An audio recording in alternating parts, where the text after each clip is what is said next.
Oh, did you get my text by any chance? No. Oh, okay. What's I supposed to do? I was gonna see if you'd bring the power strip over, but I can see if Sharon has one. Sometimes there's. It is. Welcome, everybody. It's just after 5 o'clock on Tuesday, January 14th, and this is a special meeting for City Council. We are called to order and we'll have a roll call. Councilmember Fahey. Here. Councilmember Cooperman. Here. Councilmember Hamilton. Here. Councilmember Hoffner. Here. Mayor Pro Tem Dickinson. Here. Councilmember Kurt. Mayor Lang. Great. So obviously tonight we're here for the 2025 City Council work plan. Really excited to have so much staff here. Thank you all for your time, obviously with everything leading up to this night, but being able to be here tonight for questions, and it's always fun to have a all hands on deck meeting. So thanks everybody for coming, and thanks for the members of the public that are in attendance as well. So I just want to say that this work plan identifies the projects and policies that require city council input or meeting time. It does not include the day-to-day work of staff. The priorities in the draft were agreed on last year, and the goal tonight is for council to review and give feedback on the draft. So, we'll have a good conversation about our core priorities, and that'll be fantastic to get through. But we want to give at this point opportunity for members of the public, either in person or online, to give their comments. You're limited to 3 minutes unless you pooled with other people, and then you can go as much as 6 minutes. And just let us know your name and if you're a Louisville resident before you speak. And with that, are there any public comments? See 2 hands raised here, so why don't we just start with you? And if you want to come, do we have, I know it's hard for the camera, you're not really going to be seen well, but I think for us it'd be nice if you just came to the front of the room. Does that work? What do you think? This is the best. Great. Don Parcher, 378 Grouse Court, just over 10 years. I was a little disappointed with the work plan. It seems like the lenses are actually like lip service, because we don't see sustainability or EDI anywhere in the plan. So it's there's a lens, but it doesn't seem like. So it also seems like there isn't much enough detail in there. Specifically, for example, under the economic vitality, it would seem like there should be something about marketing, getting the word out to other communities to come visit Louisville. So thank you. Thanks, Tom. If you want to come maybe just to the middle of the room, so the camera's not just getting in the back of your head. We'll adjust and figure it out. Yep. That's I'm great. Ann Brennan, 888 Larkspur Court. Thanks for giving me the chance tonight. I sent an email to the council over the weekend about fire mitigation, wildfire protection, and that I didn't see that in the plan. I know the city and the county have made a lot of progress. We've got, the CWPP came out this fall, but of course that's at a county level. That's not specific to Louisville. There's some great detail about open space, but otherwise there are a lot of placeholders, it seems like, for city planning. I have been told over the last year that the city would follow up with a plan after this came out. So that seems like that needs to be a priority and something the council really needs to engage on and direct city staff to make a priority this year for the whole city. And then, of course, I know we have this risk assessment that was done in 2023. But this does not address the whole city. This addresses, by design, city-owned land and city infrastructure. To my knowledge, there's no plan for the whole city, including the residences and businesses that make up the city. And this was a real disappointment to the people who lost their homes, is that the planning that happened didn't include those of us, the kinds of losses that we sustained after the Marshall Fire. And then the third area that I think we need to focus is emergency preparedness. I don't see that represented anywhere on the website. There have been a lot of discussion online since the LA fires about whether Louisville has evacuation planning and what does that look like? And I don't see that anywhere on the website. Again, I know there's been great work that's been done, but I don't see that that's been published in any form for the city to residents to see. And with a new city manager coming in, there's new research all the time. We learn new things every year. This is a really critical issue for the council to weigh in on this year and give clear guidance to staff about our expectations for how we're going to protect our city going forward. Thank you. Thank you. Do you have anybody online? I do. I have Larry Donner. Thank you.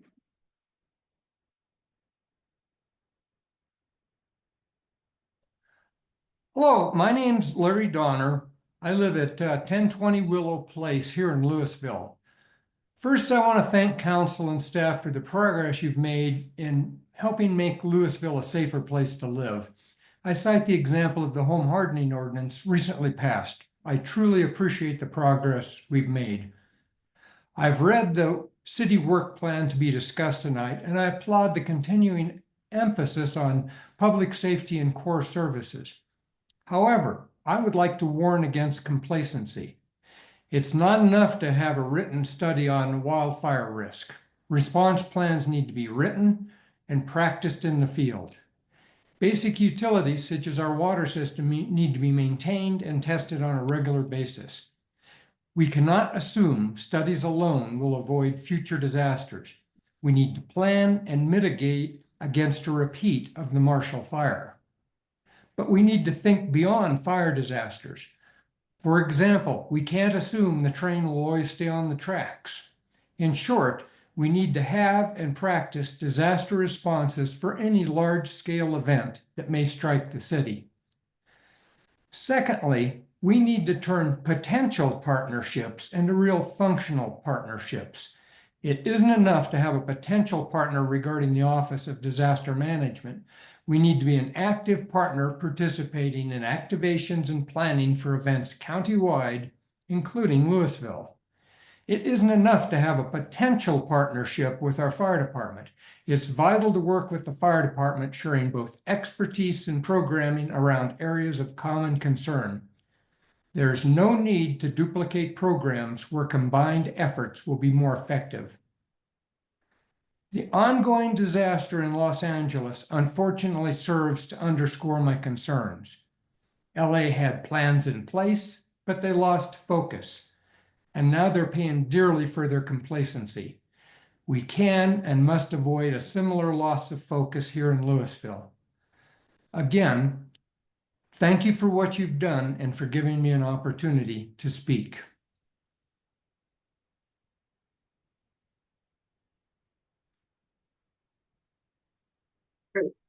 So, Mayor, we just concluded, if you want to hand me this paper, we just concluded public comments, and we saved any comments you wanted to make for just here prior to staff presentation.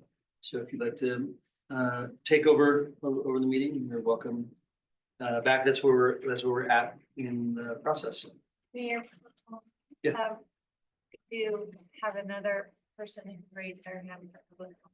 That's great. Apologize. Go ahead. Michael Wright. Oh, hello. Yes, it's Michael Reese. I live in Louisville. Thank you. I just want to add a comment to follow up on the previous speaker about potential partners and to be specific in the affordable housing section towards the end of the report presentation. I'd like to suggest that council adds a potential partner as the nonprofit sector.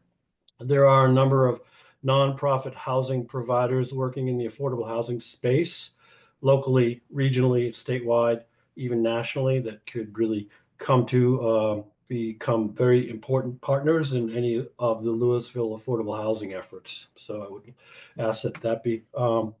And then wherever we can put more color on just above the potential partners section, anytime we can put more color and some actual tasks that will be expedited in the review process so that the development community can sort of garner what expedited review really means as they're scheduling out their particular projects. So those are my comments. Thanks for taking it and appreciate the opportunity to speak early. And I don't need to be here the entire time to get to this.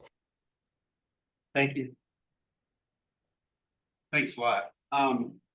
First of all, I want to apologize for the delay. This is one of those times where the 5 o'clock starting time is somewhat different. Deposition got over literally 30 minutes ago. 2 hours longer than the other lawyer said it was going to do. But I wanted to welcome everybody here. There'll be a staff presentation in just a moment, but I kind of wanted to set the scene a little bit on this. First of all, I want to say thank you to staff. By that, everybody on staff, particularly the city manager, deputy city manager, executive leadership team. This has been a long process. It's been an evolving process. Those of you who have participated in this meeting or in the past, I think, recognize that the form has changed a little bit, and we'll get into that in a little while.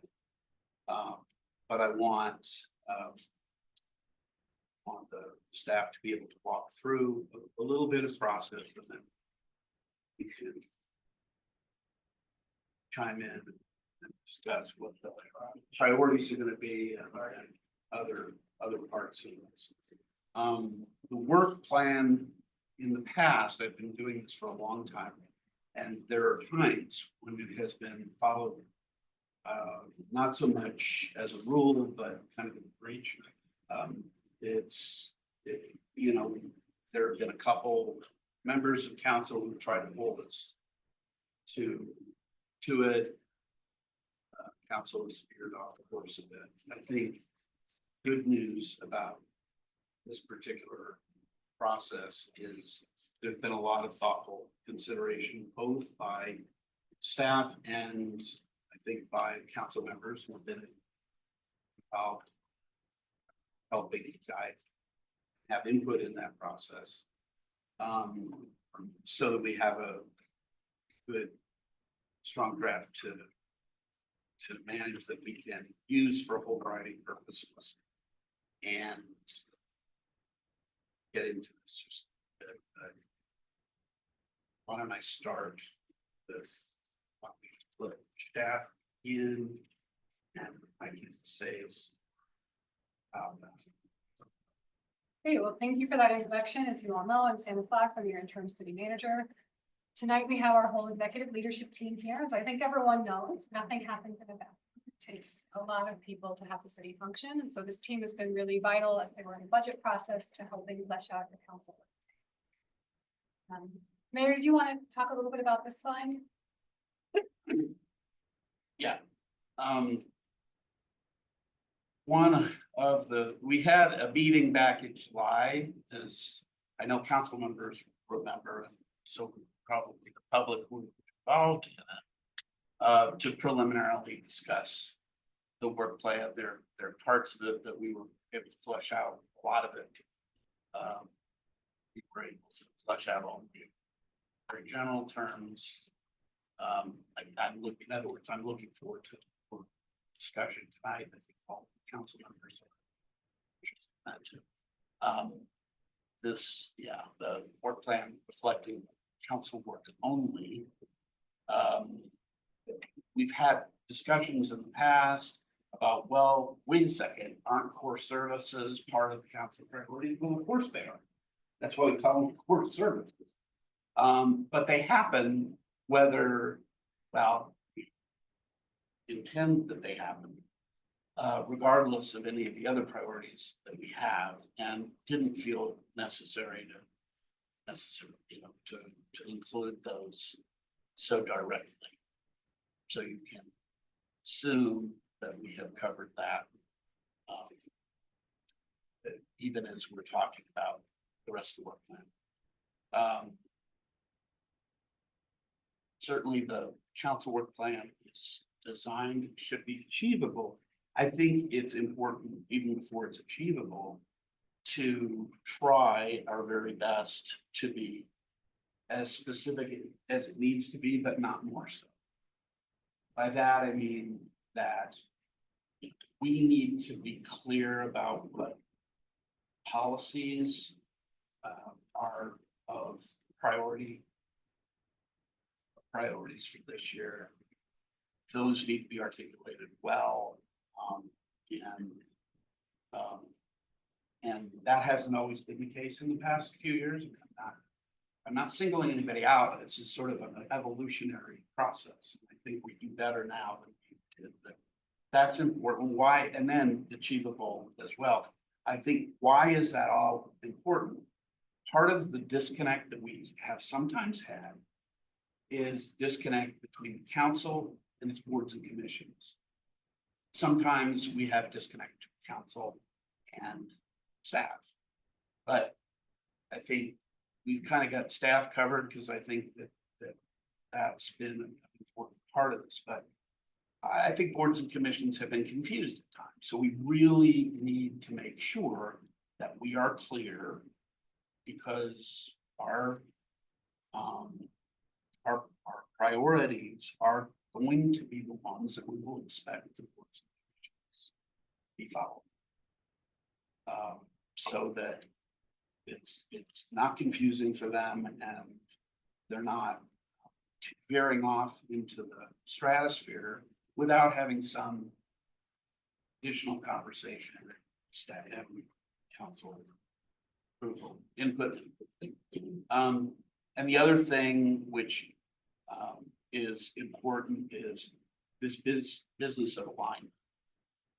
We are very fortunate, and this is a staff, I think staff and council particularly work pretty hard, and the community to provide information through a variety of documents, the resident survey, the comp plan, which is formulating, getting narrower, or at least we're building to some very more specific parts of the comp plan, the budget, and this document. It's really important that there be some similar direction. In the past, as many of you know, have been following this, it's been all over the place. And again, I'm not casting stones. It's just, we've got some people who've been thinking really hard about this and trying really hard to help us get to that point. I know I've been trying, and other members of council have been very supportive of that, and I think helping to push the rest of us and staff. Staff certainly wants that so that they can do their jobs well in executing what that's I think and the final thing I would say is, although staff has had a lot, it is our work. Council. We direct city manager to carry out the policy agenda that we articulate, and lest anyone have in the past, lest anyone think that somehow this is staff running away with policy. That is not the intention or the goal, and I don't have any doubt that the staff understand that. But sometimes the public will look at a document like this, hear staff talk about it, and then say, oh, this is just staff thing. It's not. So we're going to have maybe some hard discussion tonight, but some good discussion tonight on the council's part. Thanks. Thank you, Mayor. So if you'll indulge me, I'd like to go through a little bit of background on the strategic framework and how we came to this year, recognizing that our council has changed a little bit since we had the first conversation. Then we'll dive into your work plan and we'll wrap up with identifying steps based on that conversation. So let's just start with what is a work plan. This is intended to be council's 2025 priorities. It is above and beyond day-to-day. It is council's work plan. So we want to make sure that it works for you. It's at that policy level. It should be achievable. It could be adjusted. This work plan is not written in stone. Something changes throughout the year. We can adjust that. Changes do have impacts. So if we do have injections or new needs that come up, that may mean we have to shift some of our priorities on. That's something that we'll endeavor to bring to you as staff with alternatives so that you can make an informed policy decision about the priorities that come up. And then this will be used to not only guide staff work and our department work plans, but also our board and commissions. And hopefully you'll see that in the joint meetings that we anticipate having. Just talking a little bit about roles, I think we've all seen this council staff light analogy. Tonight we are in the blue column. We're solidifying priority action items, right? You've got your vision, you've got some strategic priorities, you're gonna do the action items. The roles there for council are to establish and prioritize these items, and then staff will take over. And we do want to touch base on the hierarchy of needs. I think this council has been really receptive and understanding to this. It is really important that our core services, our base operating needs, clean water is foundational to all of these things. And there are often urgent and critical needs, there's community demand, there's aspirational. Louisville has been really blessed to spend a lot of time in aspirational, and that's amazing. And something that we need to do if we want to continue being aspirational is make sure that we're taking care of our services. I think something else as I reflect on my shorter tenure with the city of Louisville is we've done a lot. We've come through COVID, we've come through a fire. We've gotten a little bit good at doing more with less. And sometimes that's not an achievable model. We want to be really thoughtful that we're resourcing appropriately and making very intentional service level decisions. And that's something we'll keep bringing to council as these items come up as well. Earlier this year, we talked about adjusting our strategic plan frame, right? We merged in things that the mayor talked about, the existing plan, the community survey, the comprehensive plan, and we identified those priorities that will then be disseminated throughout the organization, boards and commissions that have already informed our 2025 and 2026 budget discussion. And that's important not to lose sight of. Use these 4 priorities and 2 lenses throughout that process. Earlier this year, we asked as part of this revised process, council to define the problem or opportunity and tell us a little bit about what success could look like. That's how we got to our priorities, the 2 lenses. You'll see in the work plan a description, which is our interpretation of what we heard from that. Tonight, up to now, staff then identified the projects that fit in there. And tonight we're coming back to make sure, did we hear you correctly? Did we get this right? Are there changes that need to be made? I think as I look back at this, we've talked about many of these items throughout the budget, throughout the council conversations. I don't believe there are many surprises in this work plan. I think this is pretty consistent, and it is still council's work plan. It's up to this body and 7 council members to decide if this is the right work plan or if we need to adjust it. I want to honor the timeline. This was a little bit of an unusual process due to transition this year. One of the things that happened 2 years ago is intentionally moving the start of work planning conversations before the budget. This year with so many things lining up, we made sure to have comprehensive plan conversations. We made sure to have community survey result conversations and use this work plan setting of priorities to inform those budget decisions.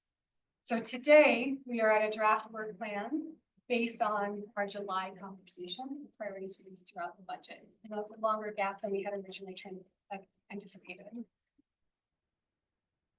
And it's no surprise, your 4 priorities as identified currently are economic vitality, core services, safety, affordable housing, with 2 lenses applied through everything, of equity, diversity, inclusion, and environmental sustainability.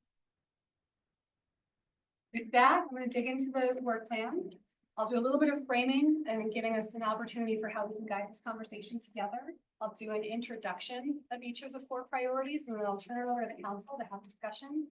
We'll be here to take notes. The format, as the mayor has said, is a little bit different this year. We really wanted to highlight those guiding documents that really inform a lot of our work here in Louisville and remind everyone that These are things we look to guide how we make these decisions. For each priority, we tried to place in a description that we believe reflects what we heard from council. We need to adjust as we can. We've identified there may be additional guiding documents. We've identified projects and actions, including what council action could look like. And we've also identified potential partners. I think the comment this earlier tonight about potential partners versus ongoing partners is important.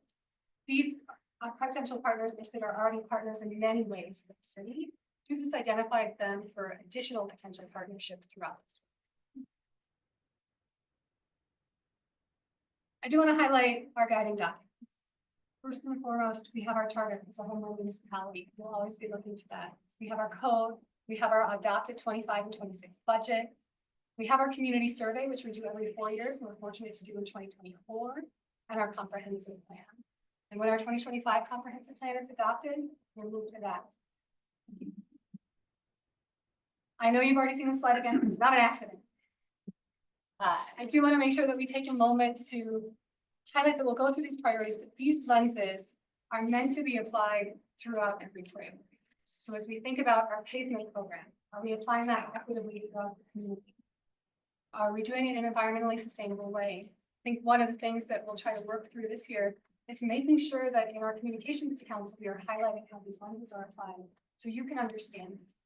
And I hope that as we move through this, if council has questions about that, you'll keep asking us, right? I do believe in continuous improvement. There are things we can improve on here. With that, I have provided everyone, all the council members, a paper draft of this, just in case that's helpful tonight. We'll discuss by priority, really looking for council feedback. Did we capture this accurately? Is it feasible? Are there changes that need to be made? As I said before, nothing happens in a second. We have a whole team supporting us. And just as this executive leadership team is very, very blanking on the word there, just invaluable to the budget process, they were invaluable to this, and they all helped build this. So we have those experts in the room here, ready to answer questions.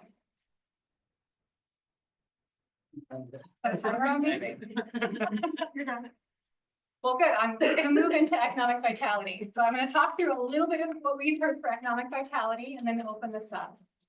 What we heard from council is that economic vitality, sometimes known as economic prosperity, includes completion of current planning initiatives, such as the comprehensive plan, the downtown vision plan, code updates to continue business-friendly approach, and traditional economic development focuses, such as business attraction and retention. Some of our additional guiding documents in this area are urban renewal plans, a redevelopment study, and our downtown vision plan for streetscapes and public places. Not surprisingly, our first projects are the comprehensive plan and the downtown vision plan, which are identified in the description.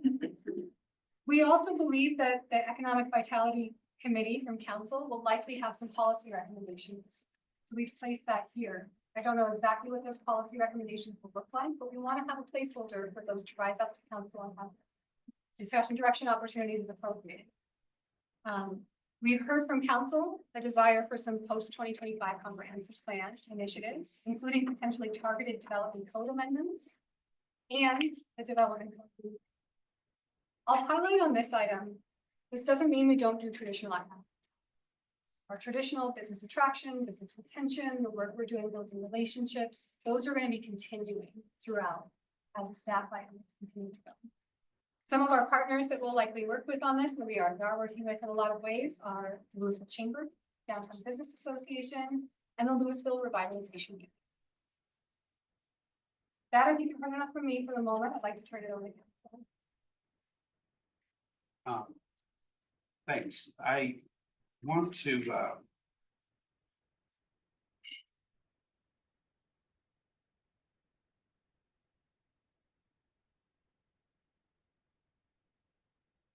perhaps ask a preliminary question, maybe a little bit slightly at odds with what we've done here. I just want to make sure to address any other big concerns people have. We did go over in July these areas. So one of our council members.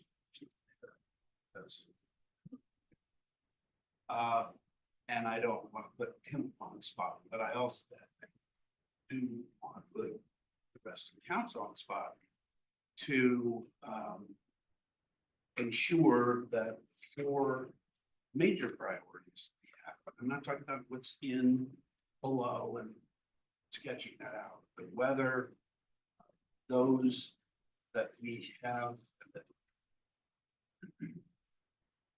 and talk about are the ones that people are comfortable with. Not now is time to raise them. Are we comfortable? Thumbs up, that's all we need. Pardon me. Okay, go ahead.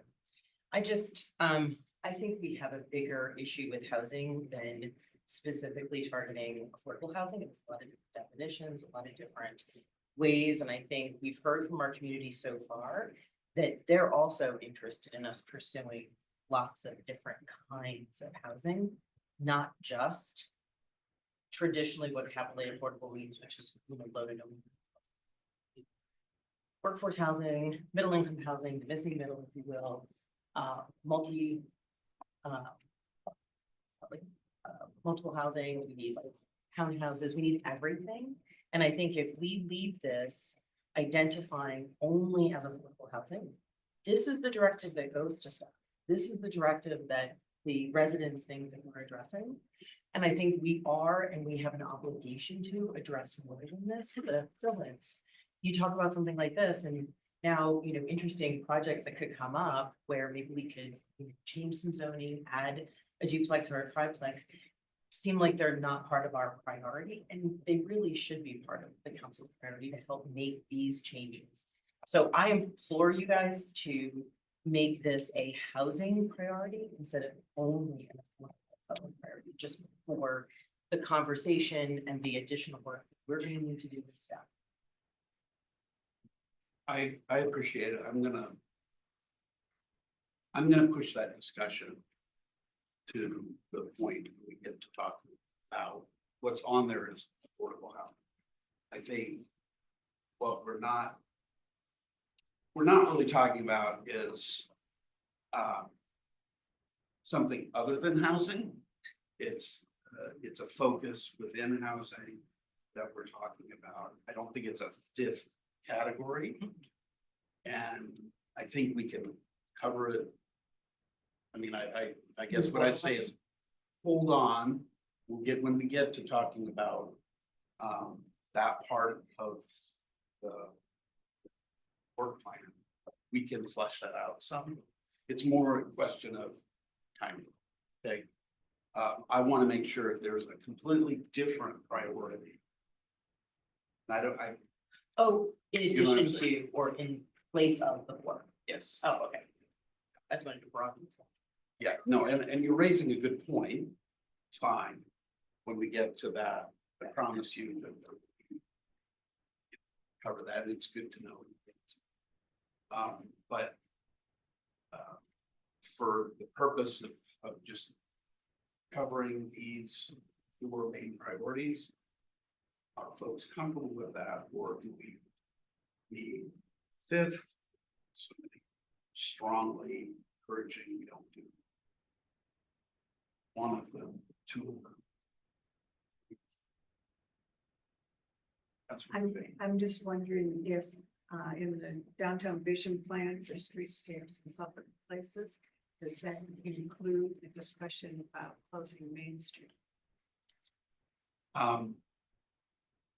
Again, what I would say is Is that too? I'm going to throw out the idea that I think that's not an area on it. So I don't think that's a policy area. Personally, I think that's a tactic, but it's not.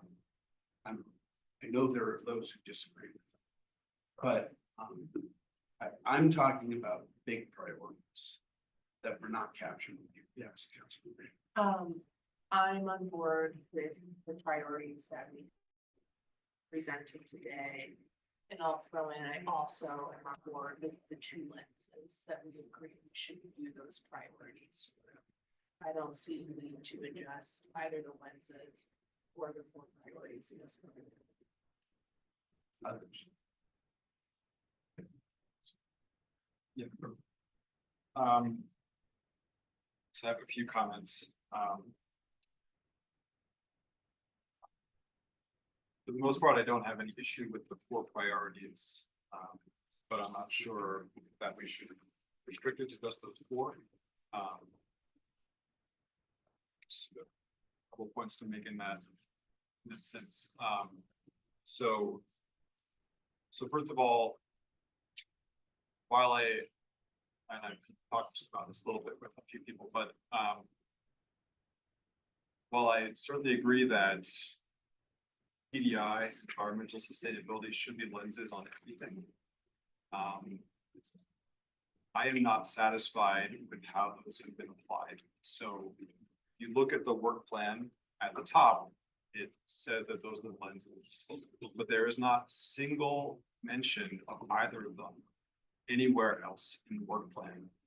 And, you know, I'm not trying to say that staff will not try to use those 2 lenses when they work on topics in the work plan.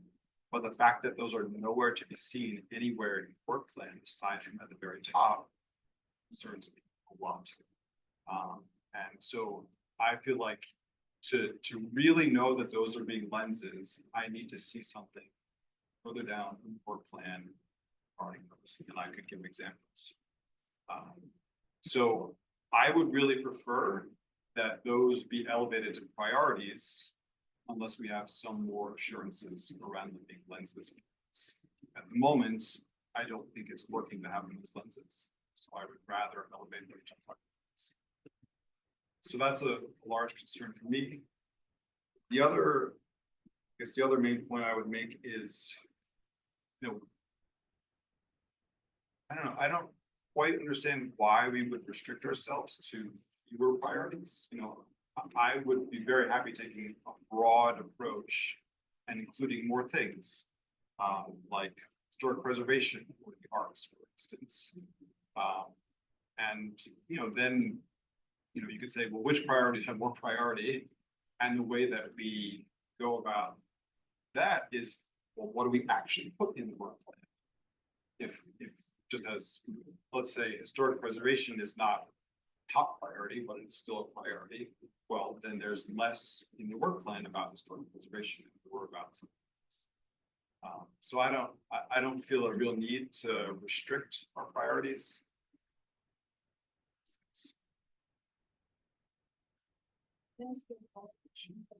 Please. So help me to understand, for like the example of the arts and historic preservation. Do you have ideas of things that would require council's action specifically? Is that why you think we should be elevated to work in? Right. Whether or not they would require council, but I just, you know, I feel like, you know, there are community members who, you know, for some community members, the arts is a very high priority. Historic preservation is a very high priority. And sure, maybe, you know, if you look at our community survey, those are not the ones that come to the very top when you average over everyone, but it doesn't mean they're not the priorities. So again, like, I don't see, why would we just exclude them as priorities if they're priorities for some people, but, you know, then we just adjust how much we use. Mayor Pro Tem.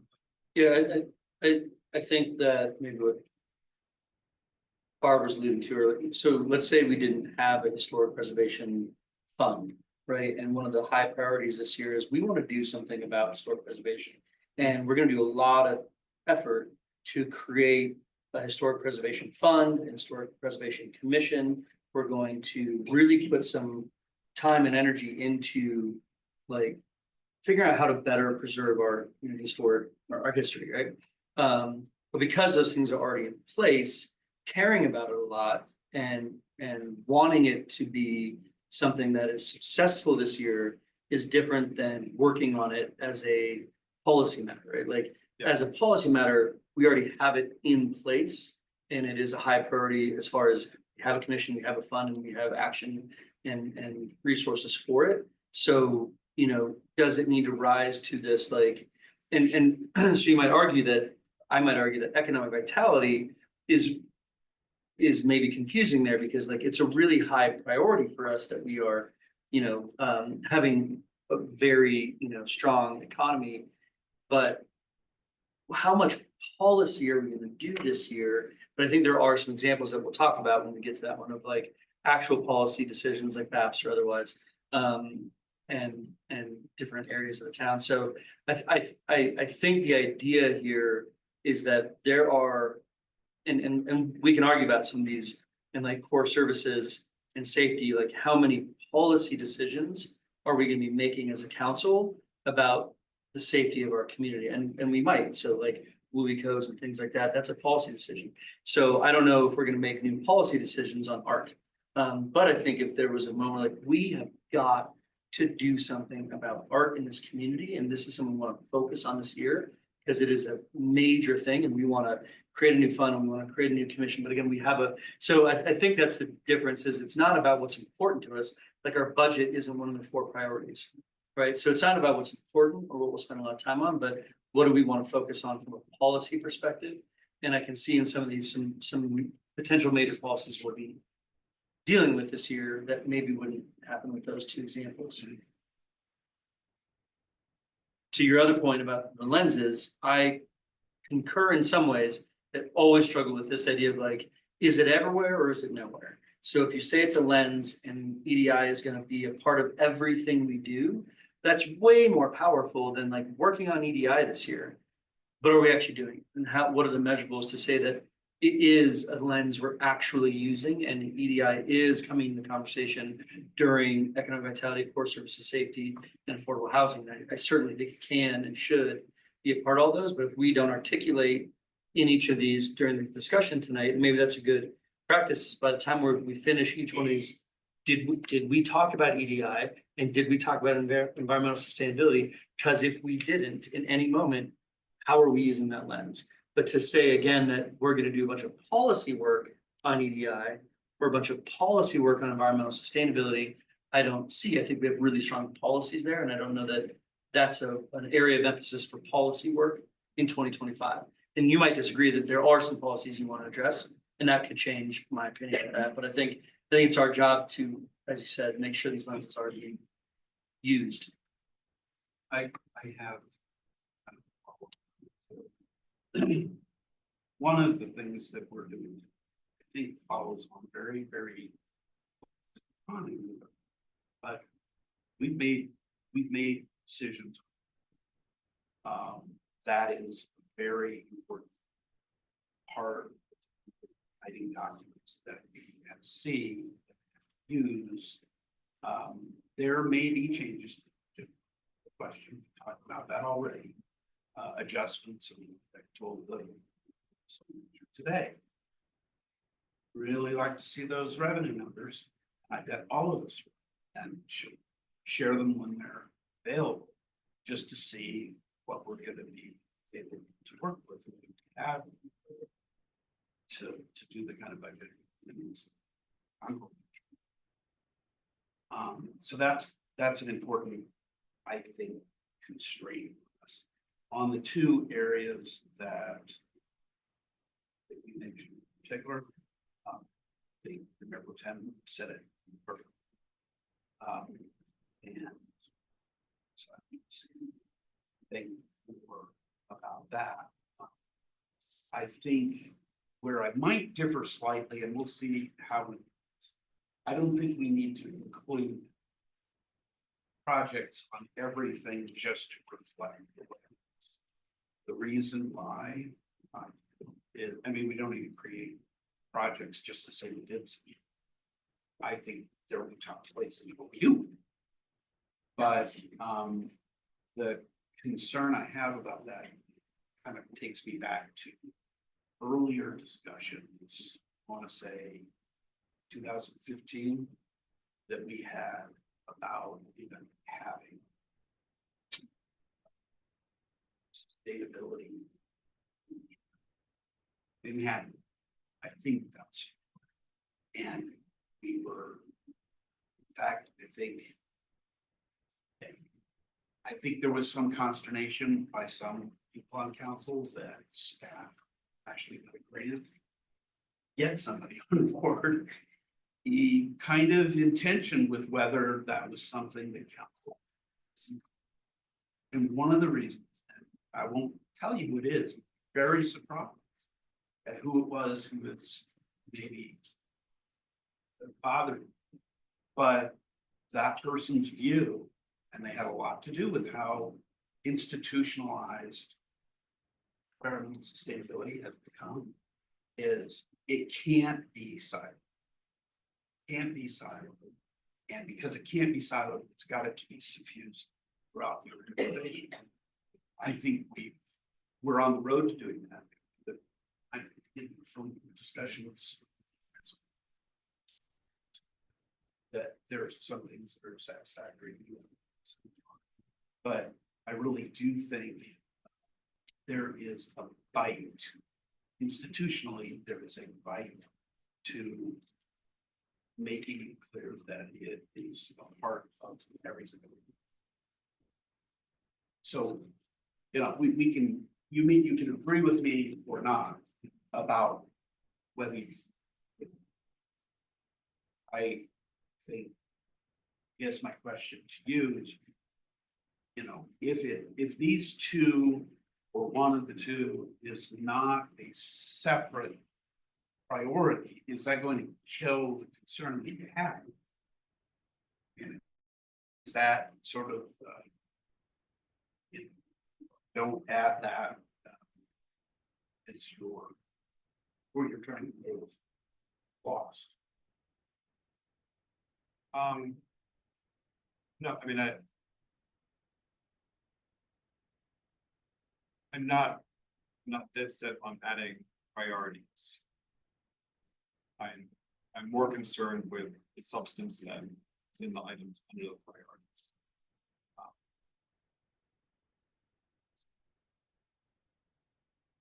So I think that the city manager made a really great suggestion, or recommendation that they're gonna follow through with.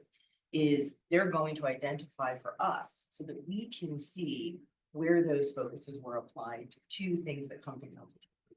If we find that staff is not sufficiently doing that, that's a responsibility that we have then to exercise the conversation and say, we would like more of that. We want you to look more closely. And I will show you, because you probably saw this already, but part of the EDI is actually ADA, disabled people. And that is a line item priority under core services, right, to make an accommodation. So it just goes to show when something rises to like have some level of approval for things, is going to be listed. Staff is already listening, listening to us and the community. I think that this is a priority. We see it in a lot of other actions they take with the new parks that are being designed. This is a consideration that's been part of the conversation. So I think when you get granular, it is happening. And if staff's willing to put the time into showing us where they've applied it, maybe that would make it better. And, you know, after a couple of months, if we don't think they are. Absolutely. Other comments? Councilor, after you, I thought you had. Everyone has said what I understand. I need to repeat it. So I'll ask it again after that. Discussion. Is the council comfortable for general areas? Subject to further discussion about what comes inside. Or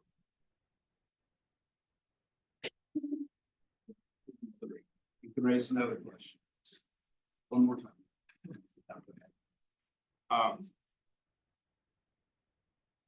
So it's maybe not exactly another way to look at the same sort of concern, but so I have concerns also about the structure of the work plan. But I don't know how much you want to go there. But as like an illustration, so under the economic vitality, if we if we look at let's say we look at the last item that's looked at. So it's 2025 comprehensive plan implementation development of the freeway. So. I am very supportive of that. But and. On the one hand, yes, I can see that as contributing to economic vitality. The other hand, that is a tremendous opportunity for environmental sustainability. And okay, so it's not stated there, but what concerns me is that, this is listed under the heading only of economic vitality. And if that, that seems like it then biases what we're doing, right? Whereas I would take a much more expansive view of what we could do with that rewrite. And it's not only about economic vitality, it's about all these other things too. So that's part of my concern about the priorities, and then that's also part of my concern about the structure. That item and other ones too, I don't think nicely. And again, I could live with headings as long as I like the stuff underneath. Again, I can live with us doing this work as long as we're very cognizant of the fact that we can have an enormous impact on environmental sustainability by how we. And I take your point. I don't think these categories were meant to suggest silos. I think that's literally the reason why. Is to help with that. Because we've talked sustainability. For 10, should yeah, it's 17 areas that the in terms of sustainability. Wow. In documents and working conversations we had, Louisville, and there are those 2, 3 sustainability, social sustainability, charge. I'm tired of economic sustainability. I think have a conversation. I think that there's strong argument to be that sustainability is that's the right place for it. I don't know whether other place doesn't necessarily stand on its own, but it also doesn't pieces of sustainability, including today. So I appreciate your saying that it's headings.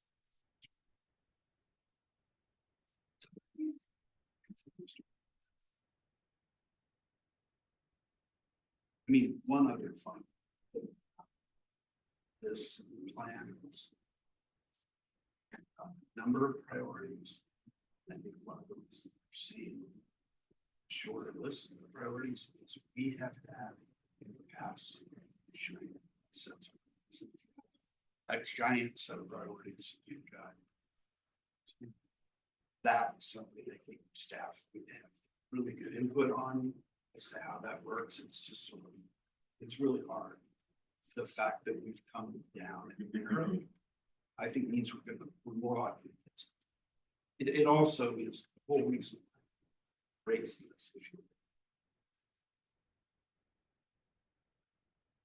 I think it's important people really think this is not, we're missing something fundamental.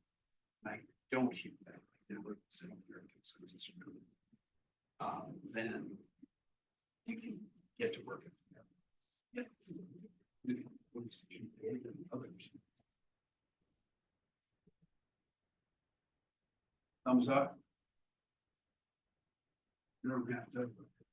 Consensus. If your thumb isn't ready, that's okay. All right. So, by the way, the dinner meeting, right? 6:30. And Mayor, if I may, I want to point out that there are different numbers on each list. Part of that's reflective of some of these are much bigger lists. Some of of them take more staff time, more community engagement, more council time than others. We fought over and over, well, if it's beginning of the year, does that make it a more of a priority? Because there's more parts to it, does that make it a project? I mean, comprehensive plan isn't that many projects. It's hugely important. So I hope we don't get into that.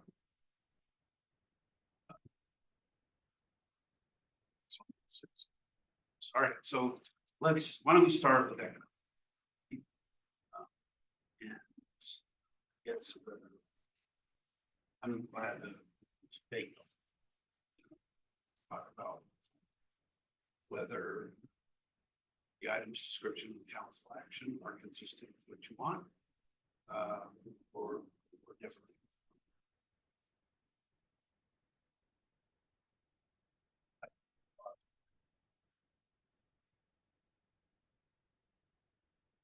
This is where I came up with, is the closure of Main Street included in the downtown vision plan for streetscapes and public places?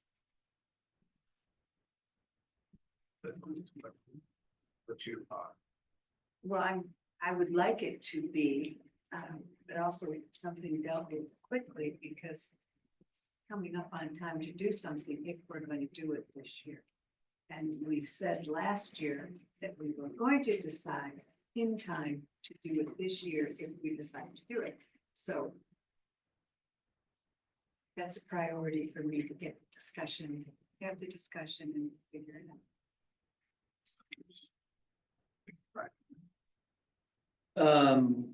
Yeah, I mean, I think we're sort of in the same place. I mean, having a conversation potentially tonight about whether or not to have a conversation about the Main Street closure at that point, February, March, is we're doing the same thing we did last year. Like the idea is, I think if we want to have a Main Street closure, the conversation we had last March was we need to have that conversation in August or September or October, not in January, February.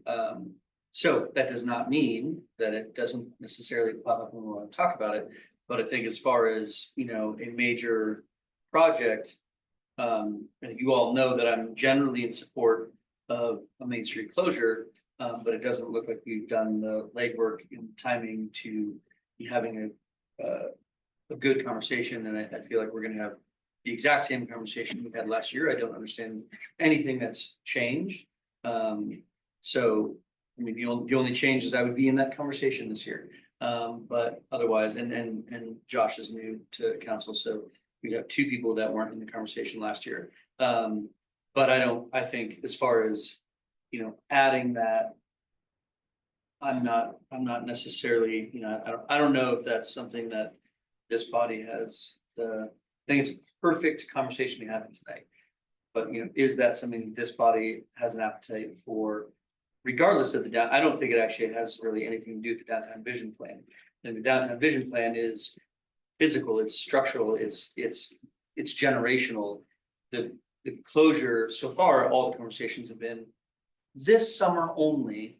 And I think if we ever had a conversation that was like every summer we want to do this, well, then we'd be having a very different conversation with RTD and all that stuff. But so far the conversations have always been this one summer, do we want to do this? And so I don't think it has much to do with the downtown vision plan. I think if we were to, in that plan, close Front Street forever to vehicular traffic, that might affect the conversation about closures on Main Street. So I think there are things that would connect the two potentially, but I think this is a sort of a one-off. It's like, do we want to talk about a Main Street closure or not? But I don't think it is part of the downtown vision plan.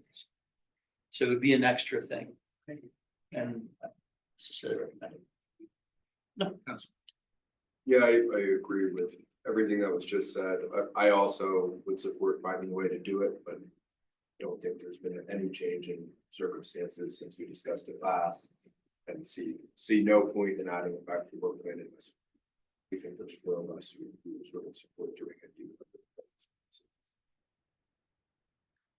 it.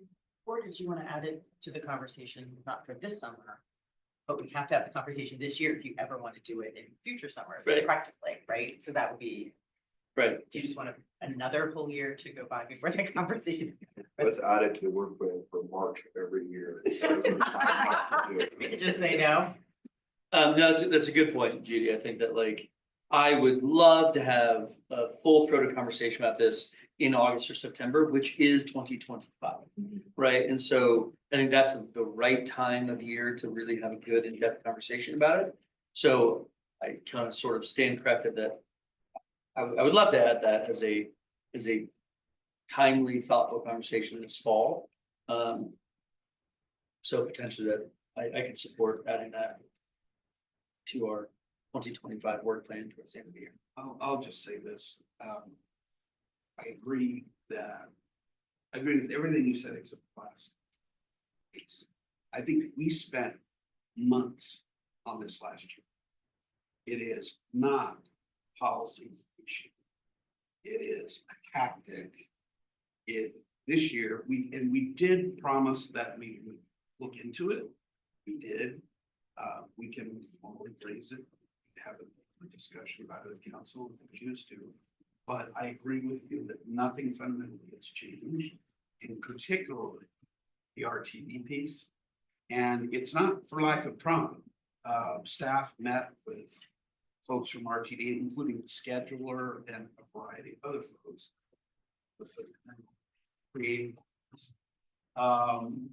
And so I think this issue is important. I think elevating it to something that we talk about. Frankly, I think we made a mistake last year, lifting it to the level that it was. Not saying we wouldn't do it, but I think that we should have had a discussion. But it became this big giant thing. And it took on a life of its own. It's very divisive. I'm not saying we shouldn't have further discussions, but even the discussions, we had the discussion of meetings with agenda. Some of the folks that wanted to do this didn't raise this year. I was really surprised about. VA didn't talk about it.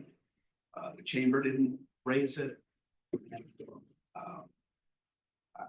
I was surprised about that, and I said we should at least have some discussion about it, or at least close the loop. So I don't know, unless there is a strong feeling about it, I just don't think it belongs.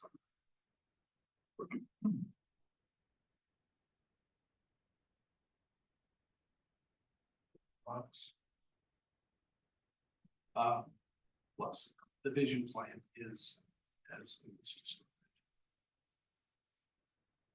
That's going to take over. That's the other thing.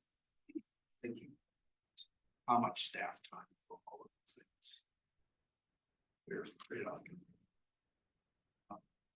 What other pieces? Councilman Cooperman, you talked about the comprehensive plan, so back to you about that. But is there something on here that you would prefer to add to this, or something that's lacking? I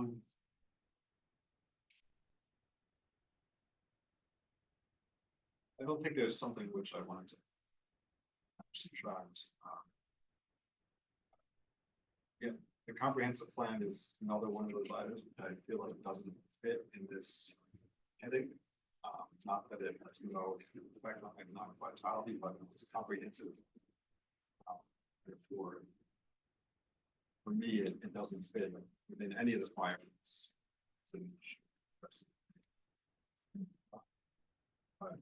For working with this structure, that the other comment I wanted to make was about the description, which again I feel like is not a critical point to the work plan, but in the description Again, to emphasize the same point, like. I feel like planning and code updates are not only about economic vitality. Sure, they have input, but they supersede it in a sense. The other comment I would make is when we write down a description of what we mean by economic vitality, I feel like we're not answering, or maybe we are, but maybe we haven't had a discussion of the question of economic vitality. And I would take a very expansive view of economic vitality, not just businesses in the city, but personal economics or all kinds of stuff like that. And I think that we want our community to be economically vital, not just by having thriving businesses, but by having thriving workers. So again, I don't know how much the particular things under this heading play into that thought, but think about one of our actually. Let me push you good on that. You have language suggestions? I did not think about language suggestions. Other comments?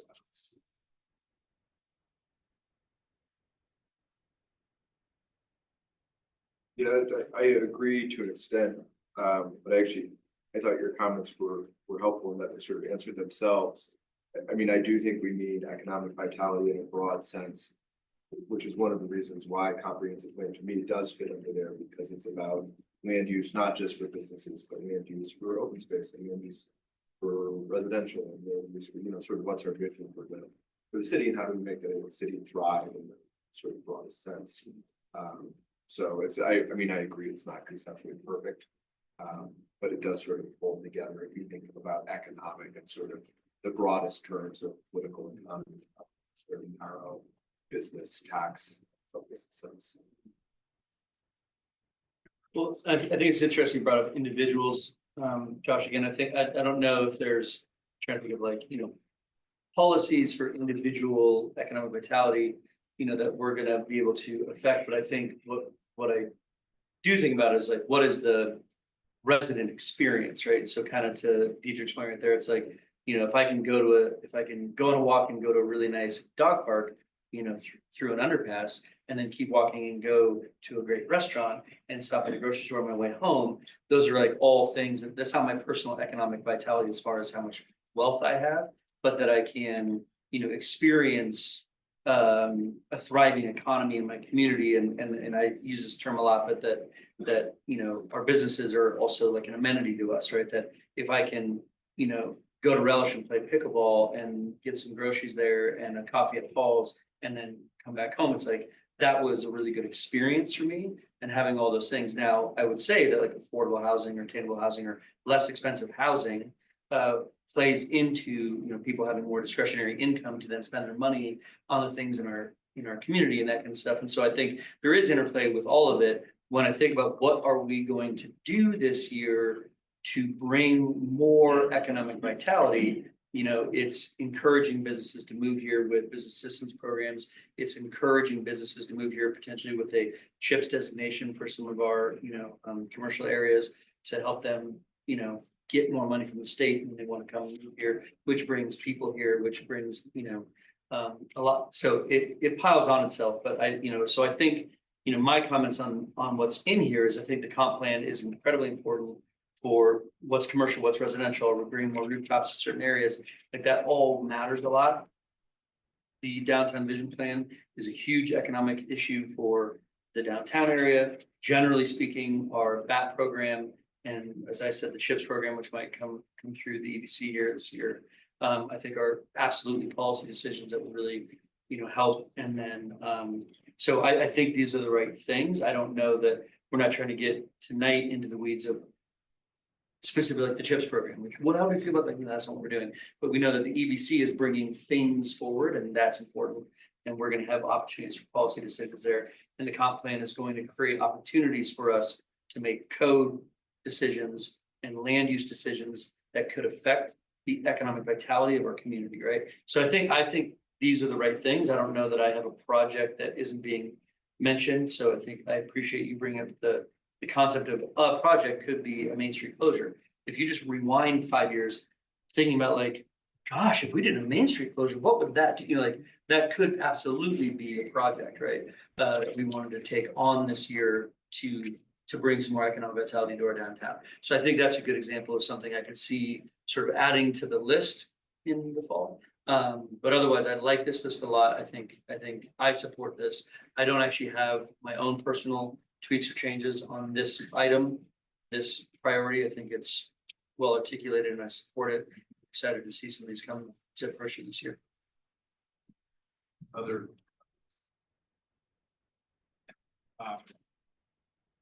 Maybe it's a question, particularly for council members who serve on the Economic Vitality Committee. So one of the items is policy recommendations. It says to be determined. So one concern I might have is if we don't have a policy recommendation now put into that box, can we really expect to have something that's well enough developed to give it considerations? I'll take a stab since I'm the chair. I think I understand it's sort of circular in some ways. It's like, well, we're going to include it, but we have no idea what we're doing. I think there were some projects that were discussed last year. Some of those, I think actually the vision is working on suggest some things. Are at least what I envision EVC doing is bubbling up some of the issues around, say, chips. Chips is one of the town worked with last year's suggestions that we take that up this year. Put that. I know one of them was loan program for small businesses and skeptical about that. Put that in there. I don't know. Not as comfortable with it on my end. But one of the ways that the EDC works is to suggest things as time goes on. But it's also going to be for a bit more in certain areas of economic vitality that I think are probably going to need to. It's really a placeholder.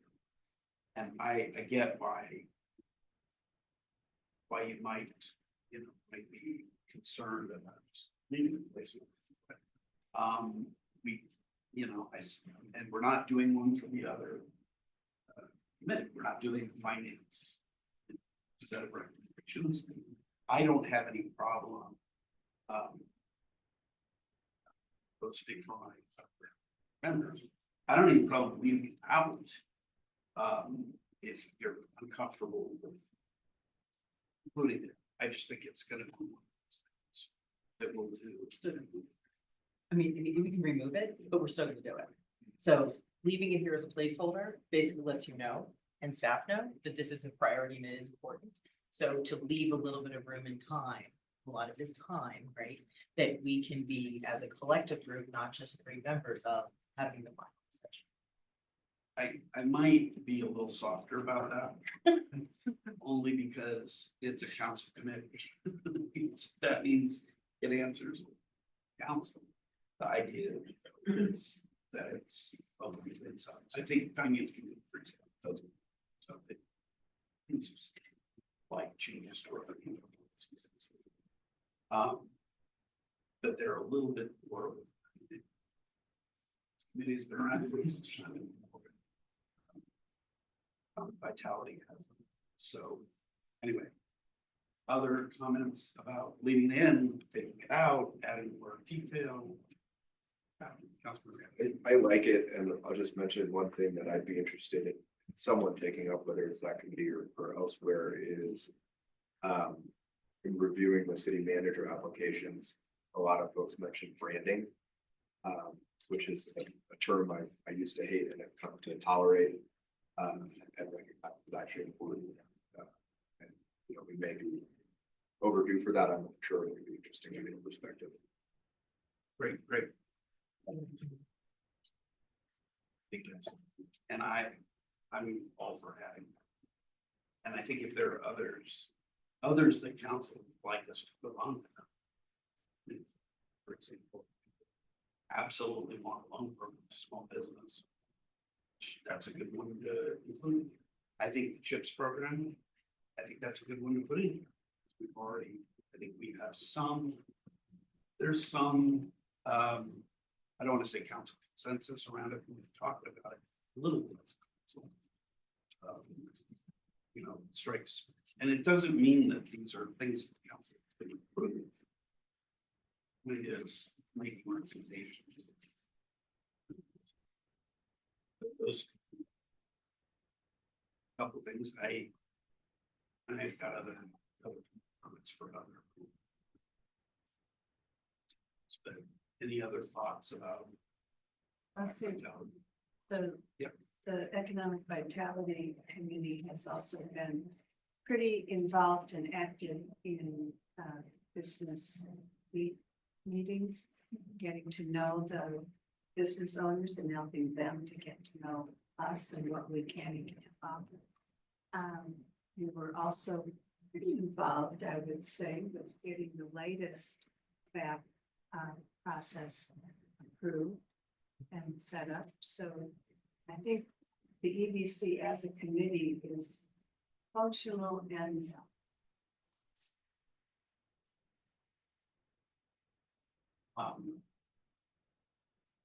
I'm comfortable with adding CHIPS, adding Brandon, The other conversation from last year was a accelerated business assistance package for small retail. So like targeting small retail and what's out there and that's working on it. Hope that it's brought to the EBC at some point to react to. And again, I think you make a really good point, Chris. I remember like having items on our work plan.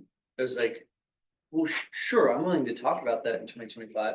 That doesn't mean I like am improving it or voting for it. I think it's worth, and the one that really strikes me was like the 30% affordable housing if you change from commercial to residential.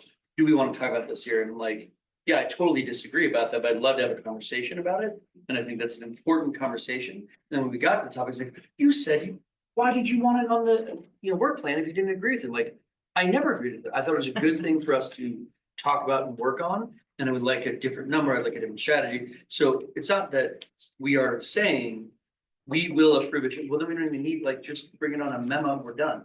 The whole point is we want to have a conversation about an accelerated background, and have a conversation about CHIPS, a conversation about a loan program.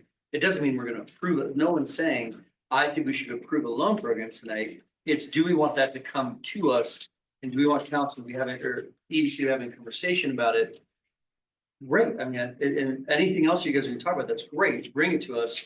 These are important things for us. But I would hope that the small retail special VAP program for small retail does bubble up to us. I hope CHIPS does. And I hope the business loan at least bubbles up and we might vote no on it. That's fine. But so, yeah, I mean, I think beating a dead horse a little bit here. I don't know if there's, I don't take issue with the things that we're working on and these things coming to council this year as part of our general work plan on economic vitality. And the branding is another interesting, concept for probably the EBC to be working on. And then it comes to us. Thank you. So I just wanna put ourselves back a little bit. I feel like we have 3 more areas to go through, and I'm concerned that we're a little bit too tactical and detailed here with adding on all of these programs and such. My understanding with this new structure is that we give these general direction to staff, and then staff are the ones that are tapped back to us with ideas and solutions. Not that we shouldn't have these discussions with staff about these ideas and solutions, but I'm not sure tonight is the night to have it, and I just want to say that now. It's not the direction we should be going for the next 3 items as well. Like, are we getting outside of our 30,000-foot blue square here for this discussion? I think it depends on how much you want to direct. Committee. But what I heard really quickly in terms of was shifts in the program, the accelerated path. For me, branding, yes. I think those are just like EG, Yep. for example, might be this. Yep. But I think we're good on that. I think do we have any other thoughts about it, the rest of it? Yes. So the last thing I'll say, and I'll say it in the economic vitality section, but it could be repeated for the other ones as well. Just want to reiterate what our interim city manager said at the very beginning regarding the lenses of EDI and sustainability. And from when I'm looking at this plan, you know, it's not explicitly stated because I see that as more of like a tactical thing, and that we are gonna hold staff accountable over the next year, that when they present policies to us, they explicitly, as you mentioned, point out how their draft is meeting goals and viewing things through those 2 lenses. So again, kind of to these details that we're talking about sprinkling in, I'm okay with it not explicitly being on here. Because I believe that we will hold staff accountable to that, and they've heard us say that. So that's just the last thing I'll say here, because you could even, I'll give you an example, the BAP program we just had a discussion last week, time flies. And one of the criteria for businesses is a certain salary, right, that has to be met. To me, that starts to lean towards some of our goals regarding EDI when we set policy. So I think there are examples of where that's happening, and I'm excited to see staff continue that. So you won't hear me make comments further tonight on that regarding those lenses and these other items. The only other comment that I have would be to add into the guiding documents, the housing plan, budget. And that's one thing. I think on the downtown vision plan, streetscapes, public places, I put in there just something about the impacts on the business community, and I would say on the community too, the residents. Those are all going to be some effective. Yeah. I just thought of one more thing, for potential partners. I'm assuming that specific boards and commissions and residents are not specifically stated. Here's a bullet point because They were student. yes, okay.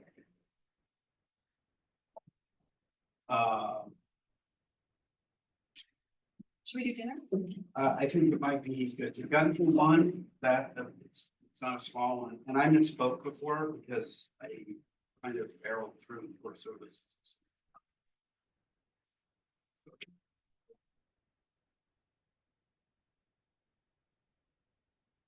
Why don't we take a few minutes, get some food? I have a feeling that we'll start up before everybody is quite done, but.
Thank you all for the first part of the meeting.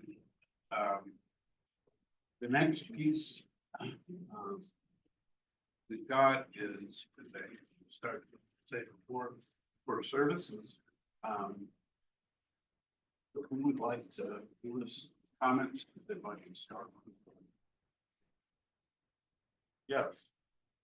We have two things for consideration. One is payment management feels narrow to me.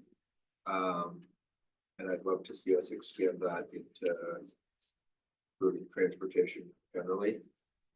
I think transportation is a big topic and it doesn't need to cover everything, but maybe slightly broader than just the pavement store. And then one to consider adding would be community engagement piece. How do we go out and talk to people and hear what they have to say and how they talk to us? As a separate.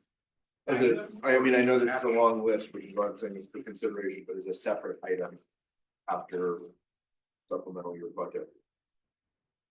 Oh, sorry, and I actually have a third item, which is I thought tomorrow's comment on franchise agreements was good. To add alternatives just to the existing text. Alternatives. Anticipate one or more meetings to review and approve the agreements, and then add where it ends in a period now, comma, little alternatives there too. So just to clarify, for the example, the Comcast agreement comes forward. We would bring that forward as one thing. We don't have an alternative at this point. I mean, you could say no, we don't have a basis to deny them from our right of way. And we don't have any other applications coming forward as an alternative. So any other person, any other company that would come forward would have the same opportunity. Yeah, I mean, I don't know that I need you to develop alternatives, but just to have that conversation as part of it. There are, you know, Comcast has this franchise agreement we don't have, do not identify any alternate service providers. Yeah. Just to make it clear on the face of the document, it's not like we've already decided that. Gotcha. Would we also add them as a potential partner? At the end, Who? any kind of Comcast or internet provider. I don't know if they will partner with us, but if they would, it would be.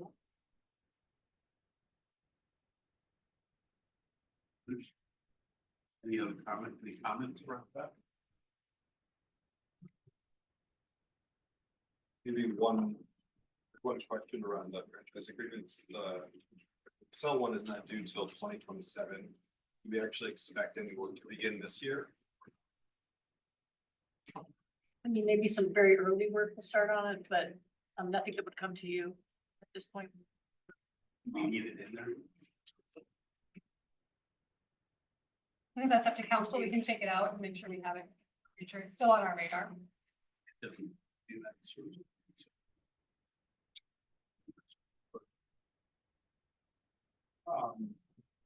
Not, I don't know, maybe, but I think that that Excel franchise agreement would be a really good opportunity for progress on sustainability issues and wildfire issues.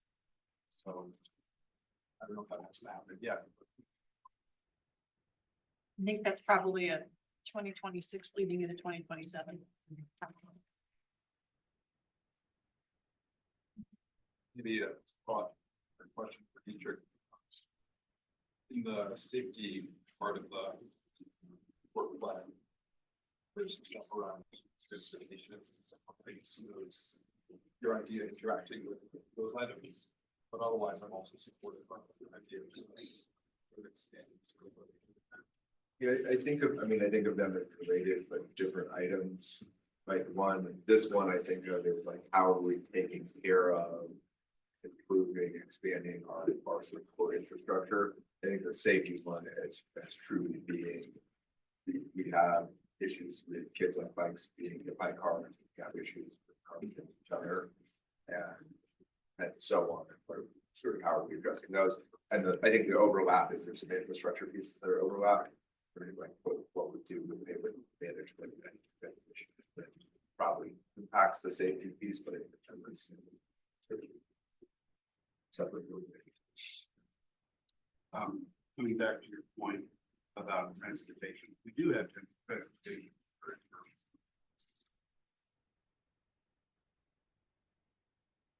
Please no description.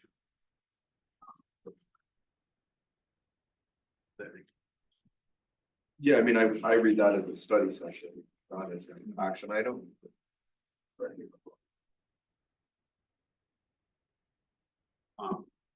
That's an interesting. I mean, that's I don't think that we are necessarily by that.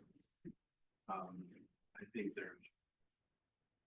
there may be, I mean, what you're suggesting is these are potentially fine instead of something.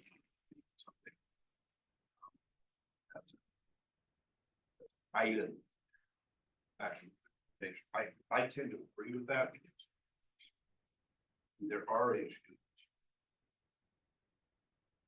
I know the community is generally extraordinarily skilled. Bail is going to be a big issue in the next couple of years just because of the see what happens at the national level. That may change things, but I mean, it's part of the transportation master. Yeah, I mean, what I would call, given all the things you just mentioned, sort of an aging, I know it's only 5 years old, but it's sort of an aging PMP at this point. And like, there's a lot of change afoot, and I Caleb's point, not that I'm saying we need to decide right now, but I would like to at least look at, right, like, is our transportation not been still in tune with what we're trying to accomplish, and so on. And maybe the answer is yes, but maybe it's not. That's a big. There's a big lift. Budget we don't have. But again, I'm not saying added. It's like a discussion about a discussion about a discussion. Let's not add rewriting the TMP as an item. Let's add transportation as an item. And maybe one thing that comes out of that is, hey, in 26 or 27, we're due for a team.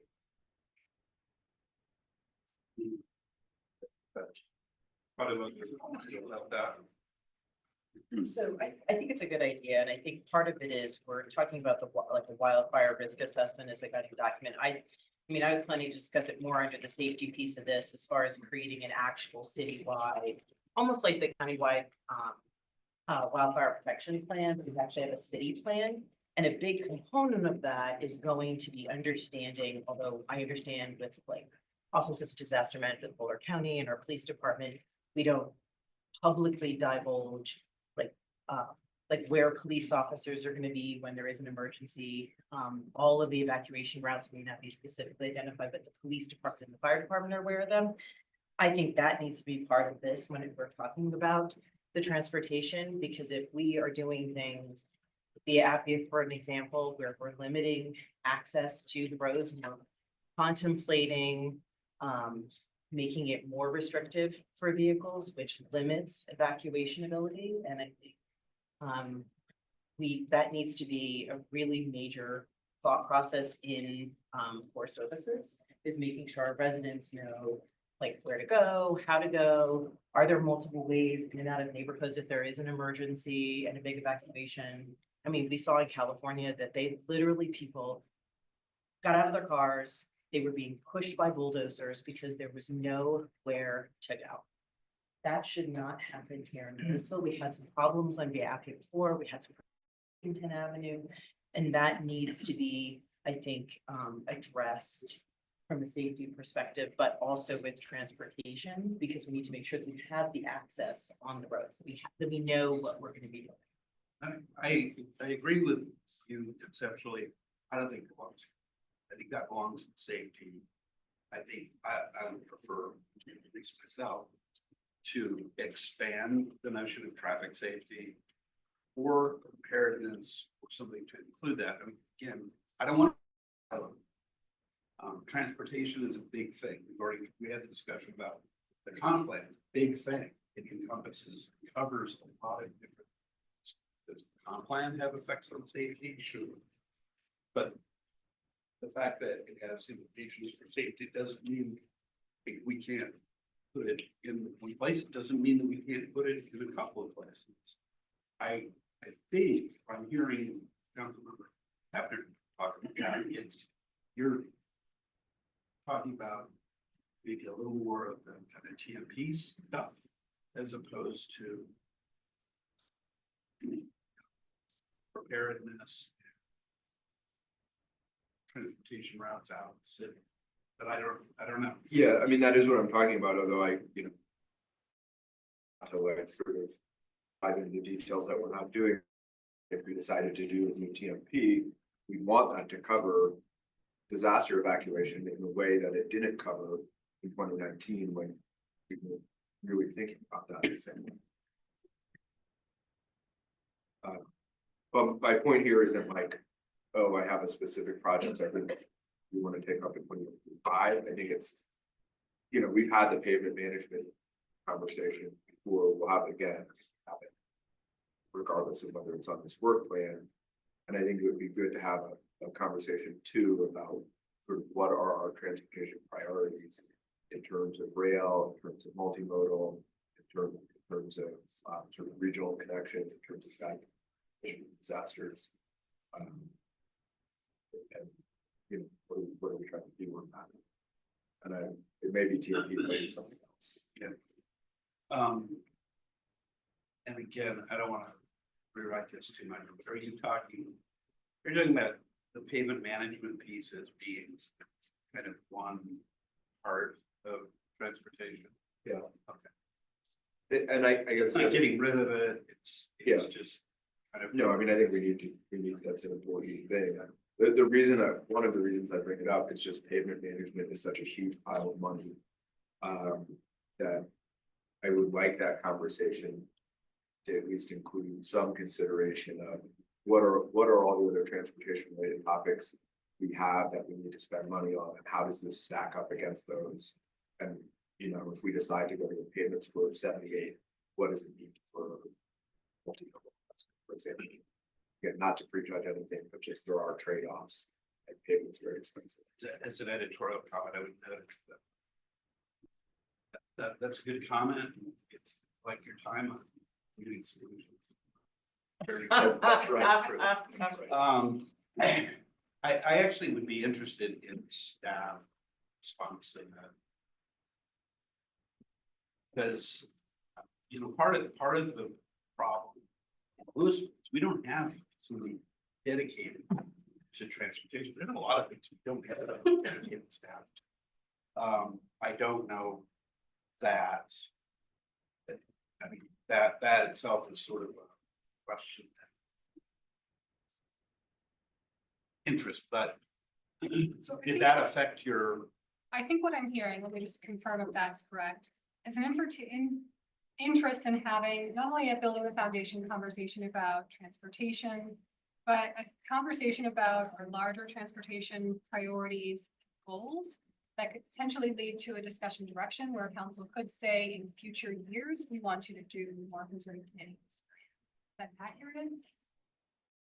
Then I would invite Director Coer to share his facts there or other insight from Public Works. I think it's a good starting point. A lot of these conversations are transportation, but they're in different directions. So probably we need to start with like a 101 of more than pivoting in what we do and what we plan for. And then you can guide us on where you want us to go more. Some of these things we control, like traffic signals and activation. Some of these things are broader group, like rail, we don't have a lot of control. So maybe just orientation for everyone. I think one of the pieces about transportation is already got, we've got our legislature. It's great.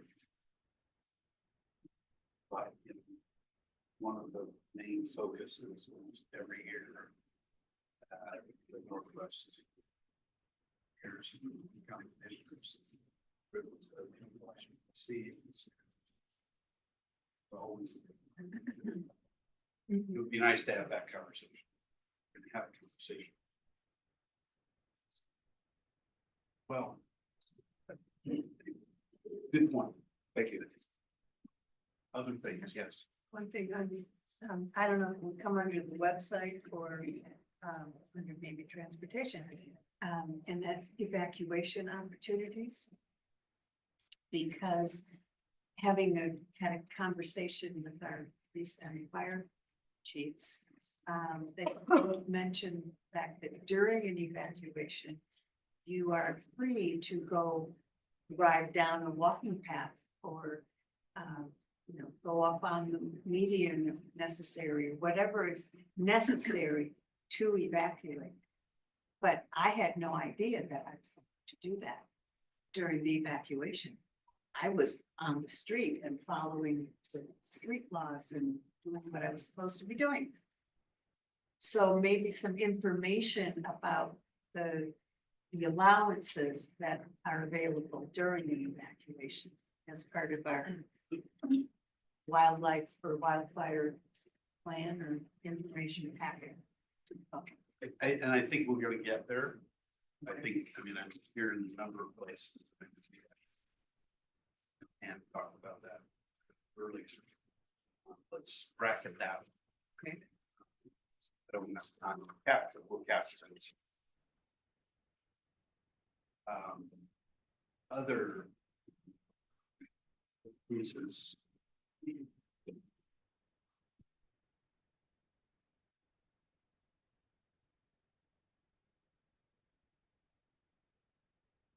Do I need staff's help to answer a question? What I'm curious about is we, have our separate parks and open space funds. We developed a strategy for acquisition. But are there policy decisions to be made in the acquisition process? Because I feel like we're circling around how important that is. Is that more of a staff operationalizing the idea, or are there policies to be system? All right, I think I invite the black one. Yeah, it is on the advanced agenda. It was obviously something we thought we'd issue last year. We are officially along the getting there. We're gonna need policy direction from council on accepting what the document process is going to look like. My intention to use the new city manager is there a very strong role in that process. To then guide recommendations through OSAD. Then primary purchasing of our public lands and then take recommendations. So there will be a policy element. I don't know if there's policy element in that plan, but it will come.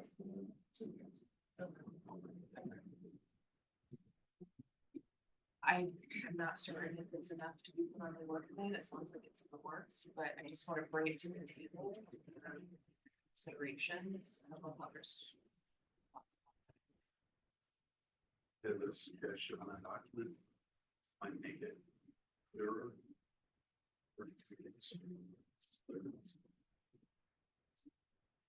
Not necessarily. It just jumped out to me as something we're circling around, and if we're like, it's in the works, we feel good, it doesn't need to be on here, fine.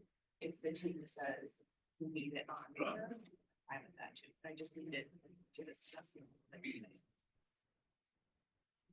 I'm fine with it being in the works, is what I understood the situation to be, but I wouldn't be opposed to putting it somewhere on here. I thought it was a 24 carryover that was absolutely planned for 25, just because we had factored it out. Okay. Fine, we did the works, so.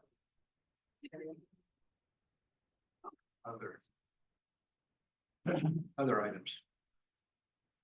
I think this could be core services or safety. It's, just both on here, obviously.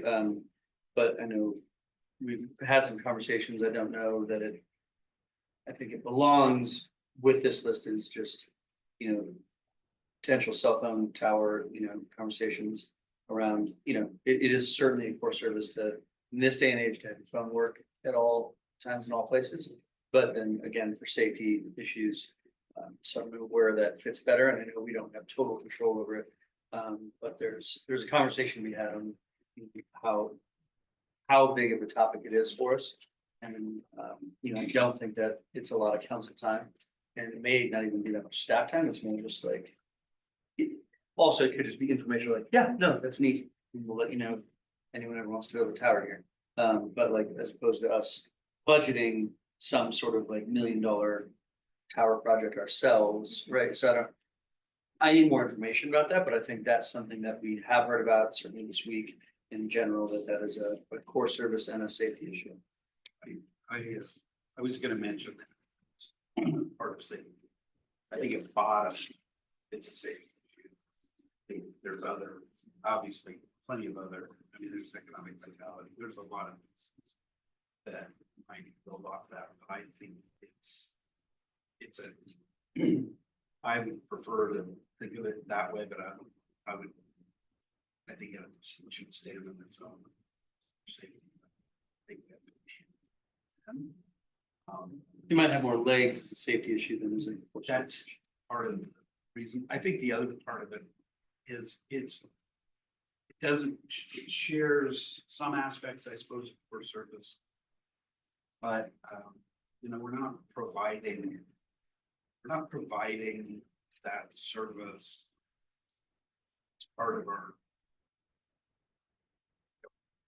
That's necessary. So we can obviously involve this, involved in planning.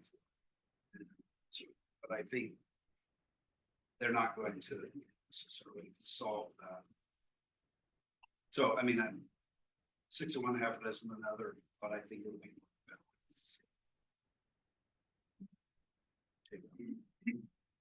other thoughts about for services.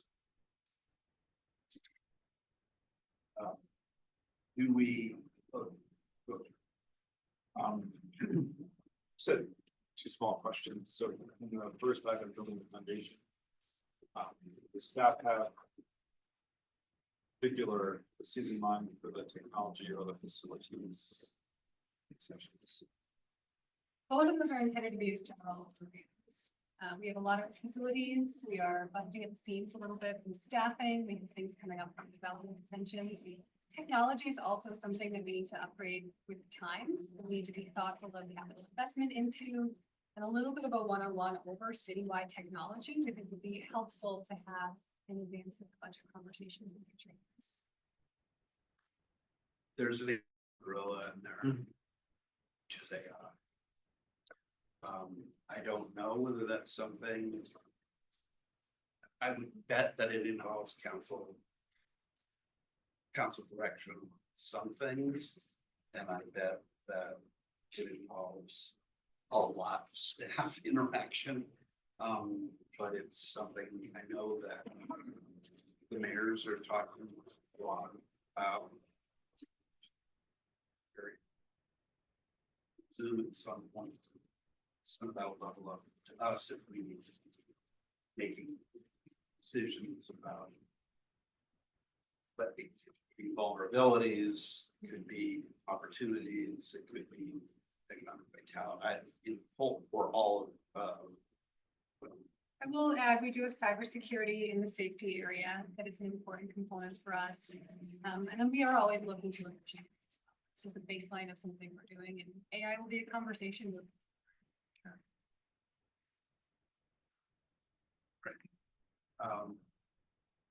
Yes. Yeah. I don't know if this fits under core services, but I would be interested in just having a conversation around the EI task force and its recommendations.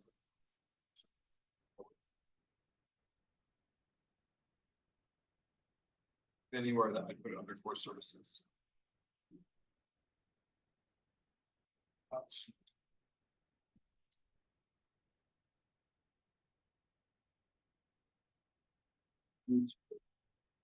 think that's one of the areas. There are some pieces in here. anytime you try to travel transportation, accessibility, but. And it may, it's not quite advocacy, I don't think I would put it in there. I think it's its own thing.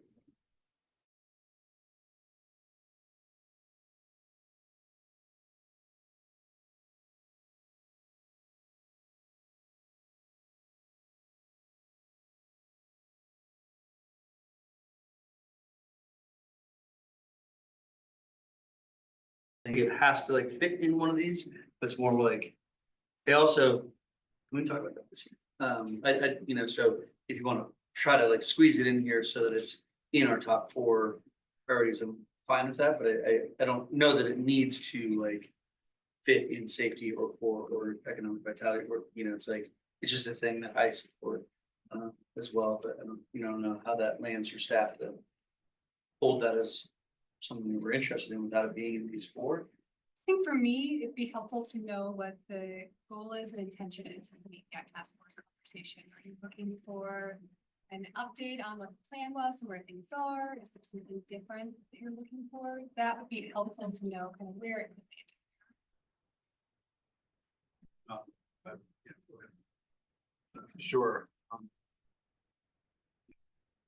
So and it wasn't necessarily suggesting that we bring back the task force, it's not yet, but rather revisit the recommendations that the task force gave us, have a discussion around, well, we could maybe talk about what we have done regarding those recommendations so far, what we plan to do and how we'd like to do it.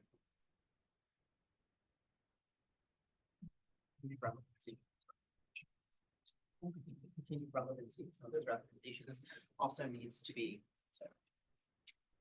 We also need to tie it in with hiring a media director. Potentially, that's one of the items on the If recommend list. that's something that we want to do, so all tied together. What we're gonna do instead of just having this task force that goes away and has no effect.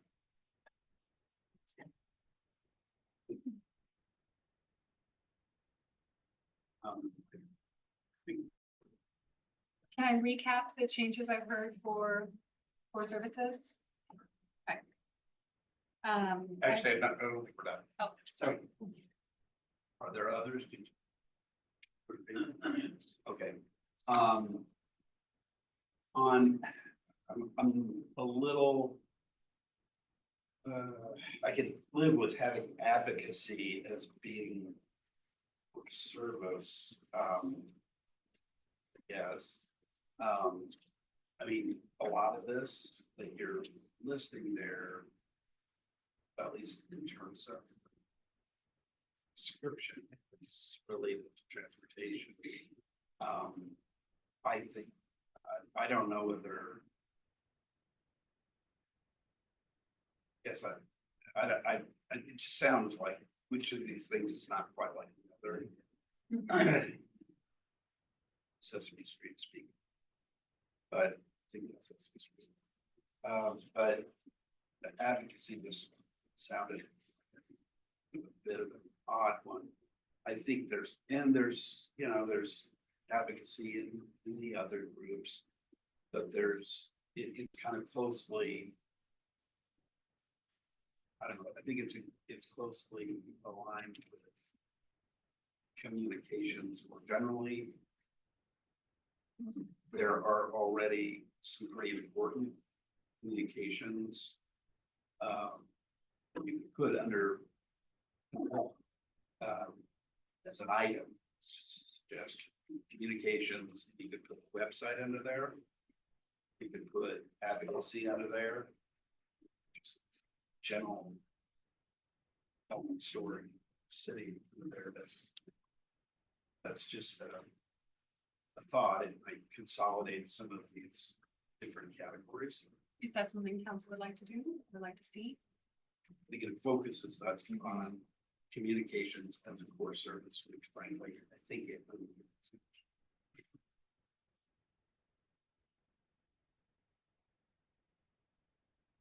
Sure, I'm power that because the point in advocacy is really for things outside of the city. And how are we going to respond to state law coming down that's gonna require ADUs or whatever it's gonna do? And I think that needs to be something separate. You know, I appreciate that. I think some of it, I think it's communications internal and external. I don't see it, the website, is that internal or external? I think it's both. I think advocacy is largely external. But it's otherwise, I suppose. I think as long as sort of internal and external communications, which I think is what communications is. I'm not gonna die on this hill, but what we have now is we do have a person whose focus is that she's making some headway. She's not the only, she's probably not the person who's doing advocacy. Although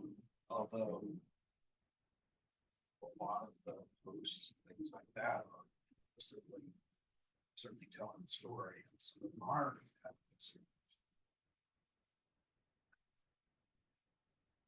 Different projects.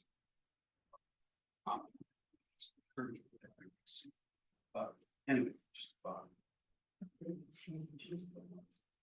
I think you're right. I think communication is a core service that needs a lot of assistance. I think to the point that Councilmember Hamilton much appreciatively reiterates to us is there more from us? Other than like discussion and direction maybe for staff? Is it not a, we don't really, do we need policy? I mean, because we're talking about like big.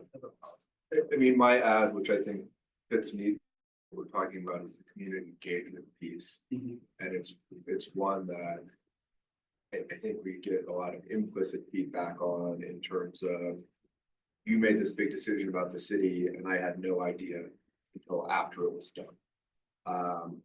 And I mean, you're never gonna eliminate 100% of that.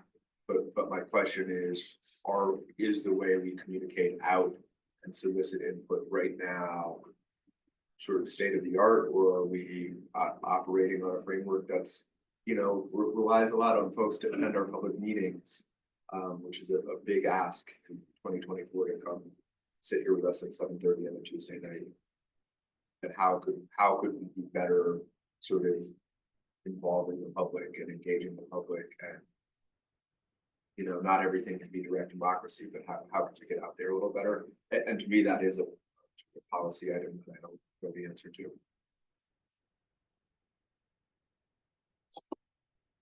What do you think? Do you think communications thing? Yeah, I think that's a great header for it. And some of these others. But I'd put the website under communications or advocacy. Yeah. We're not asking the communications manager to advocate to the state to bring funding for. So you'd like to have advocacy separate? Yeah. Okay. Other thoughts about that one? Partners, documents, anything else? That one? Pretty good with the changes. One of the things, by the way, that we didn't talk about, I guess we'll talk about this next time. But it's good that we're getting some consensus around this.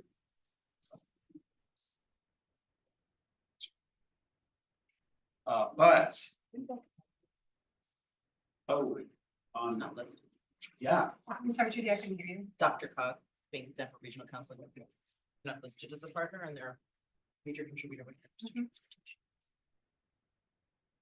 is I don't know. It's in there.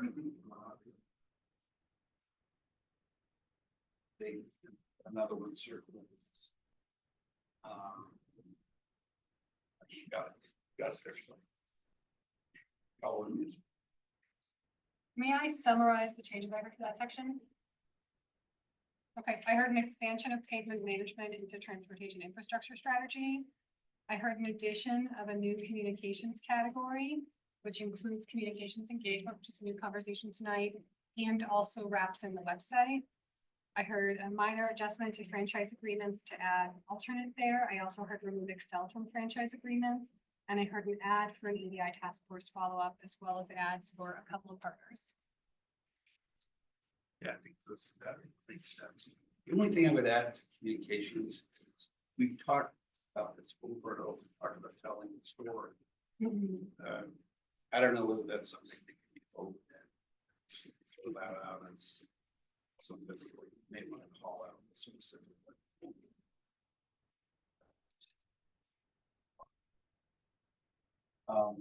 Anything else for that one? We move on to safety.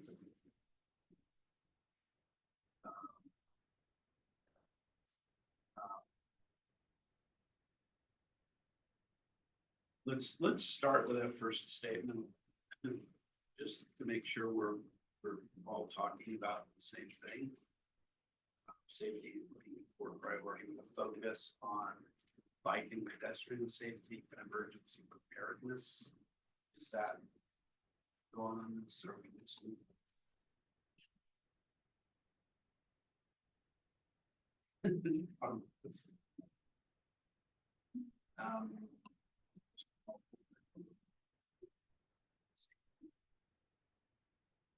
Could be bike pedestrian traffic safety.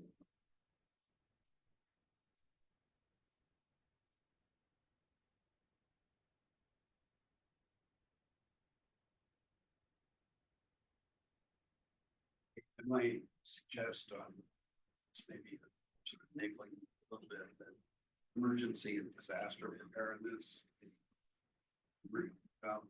Put to the chief on that one, whether emergency preparedness is the same thing as disaster. Maybe it is, if it is. No, I think they're two distinguished. What could be man-made, what could be natural, what could be a singular event, what could be something that evolves into a large scale disaster. So I think we keep them separate because they are separate. I think it goes to the larger point that you made. Safety is really a broad term, and safety, definition of safety can be different things to different people, different communities. I think that's one of the things that we look to seek some clarification on what should the focus be. Should it be crime prevention, safety related? Should it be emergency response safety, traffic safety? So there's a multitude of things in there, but I think that in general we keep those terms separate. So provide a little bit. First, it's that description. I do wonder whether, I got to tell you, we take sort of kind of fundamental security, safety, crime prevention, and reaction pretty, and sometimes here because for a whole bunch of reasons. It is on there. First there. So I think it's fine. Yes, I just wanted to call that out. As the chief says, there's a whole bunch of ways to define safety is. It's a major priority for us. I'm glad to do this. I think the building the foundation.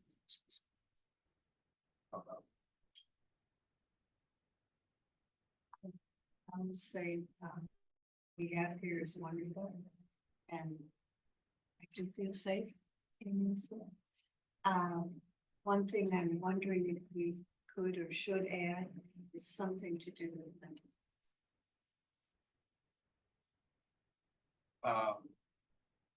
But to say more. I just think right now, our police department and our library services have a great partnership in dealing with any kind of mental health issues that come to their attention. Would that be expanded? Could we get a partnership with Centennial Peaks or something about how we prevent or deal with mental health issues? Because it seems to be becoming more prevalent. I wonder, I mean, I have two reactions myself. One is that that's partly systemic issues.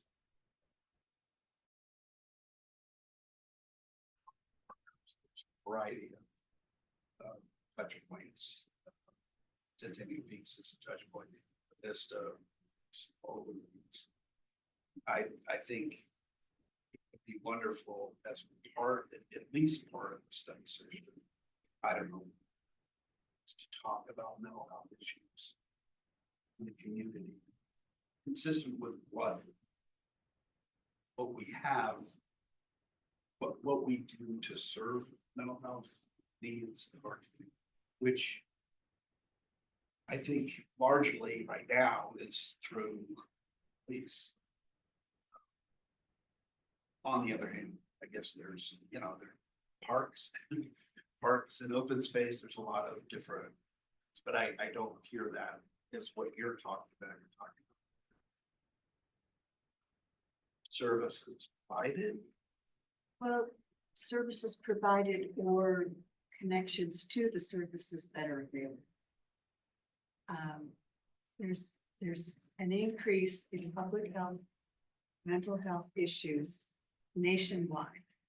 And although we haven't had a lot of issues here in Louisville, we have had issues with homeless people and drug issues and just mental health issues. And I think somehow we need to see if there's something more that we could do for the people who have these problems and to prevent them. I think mental health is a very important topic. I'm not quite able to wrap my arms around specific policy decisions for 25. So I'm wondering if, to the mayor's point, maybe learning more through the police and public safety arm of the building the foundation section. But somebody course correct me if I'm off there. I'm just not quite seeing like policy to do right now. Is there something that? Yeah, so as part of the guiding document that's referenced in the slideshow, we do have mental health wellness for community members as well as employees at our department. So, we reestablish a program. We regularly with other mental health providers, other resource centers and services. So we do have those referrals that we can give to people in need. So that's kind of the scope of what we're doing right now. Certainly open to expansion. Always we're on top of the latest developments and changes in those types of services. That component is especially continuing to build those relationships.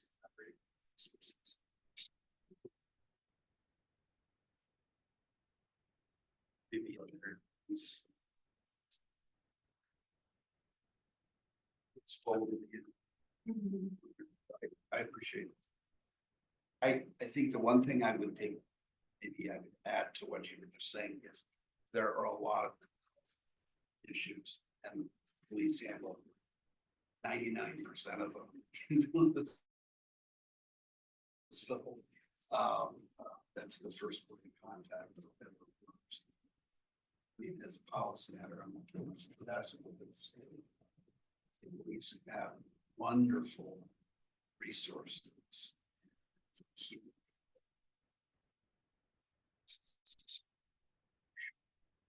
That would be a terrific thing.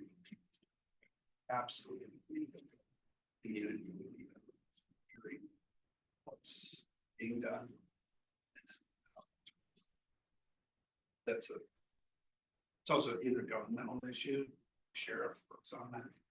Over public health works on that. Profits work on that. That'd be really interesting. Other things, we talked a little about traffic safety, I guess. Yeah. I just have a question on that, probably for Kurt, which is capacity and resource focus. That refers to the city's capacity for doing things. This is a team effort, a lot of language in here, some of it I put in some. Oh, sorry, So I just guessed. I think what we've done, what we're looking to do in moving forward, and do we have the capacity for all the traffic safety that everyone. Yeah. The reason I ask is just, I think it could be read as traffic safety with a focus on roadway capacity, like how many cars can we get through? No. And I didn't think that was the intent, so I just wanted to confirm. No, confirming not roadway capacity. Before we go, I still have one more item for the building the foundation. So for topics just for discussion, adding a wildfire prevention and preparedness discussion that can also encompass the work that's being done mitigation on ditches and things with county, with maybe Florida County Sheriff's Department, the ODM, so that this council has a better idea of understanding what's in place, what the plans are, what can or can't be done, where they're, just to be able to more effectively communicate that. Because I think we've heard some things are in place and maybe they're not, and I think having an update could be ending for all of us too, on what that really looks like and means in case there are additional policy issues that we need to work on. One thought is we're got a preparedness section. Modify it, but I don't want to get too much down in the weeds, but I think that section in the description is very much, you know, the intergovernmental piece of this. Partners are doing. Oh, I see. I may include study sessions. Yeah. It was May. I wanted to make sure it was listed as a, like, on our big, or becoming increasingly full calendar of study session items. So it wasn't a May, it would be something that we discuss in the study session. And we talked a little bit about, I mean, if there's nothing else on traffic safety, I almost wish we could just vehicle, including but limited to EV bikes. That's a subject that doesn't have. We're still here, but I'm comfortable with this vehicles, but quite after. I'm tired of that issue that we're solved.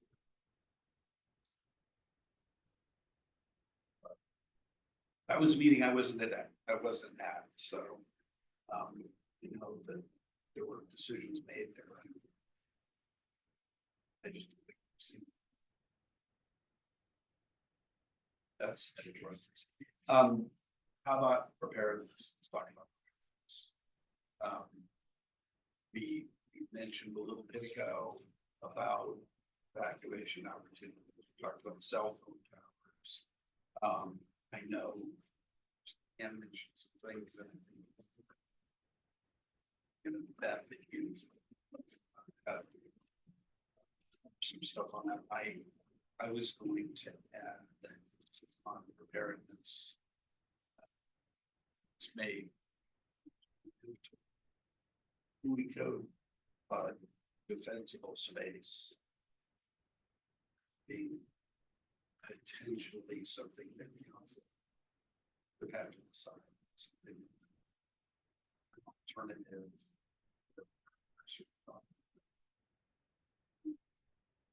That's a bigger discussion.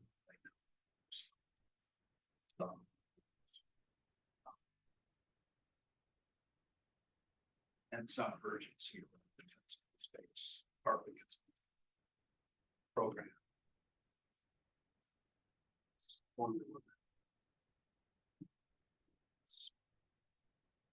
I have heard, though, I don't know for sure that filing from the interface is a pretty personnel intensive process. Our number is on the state.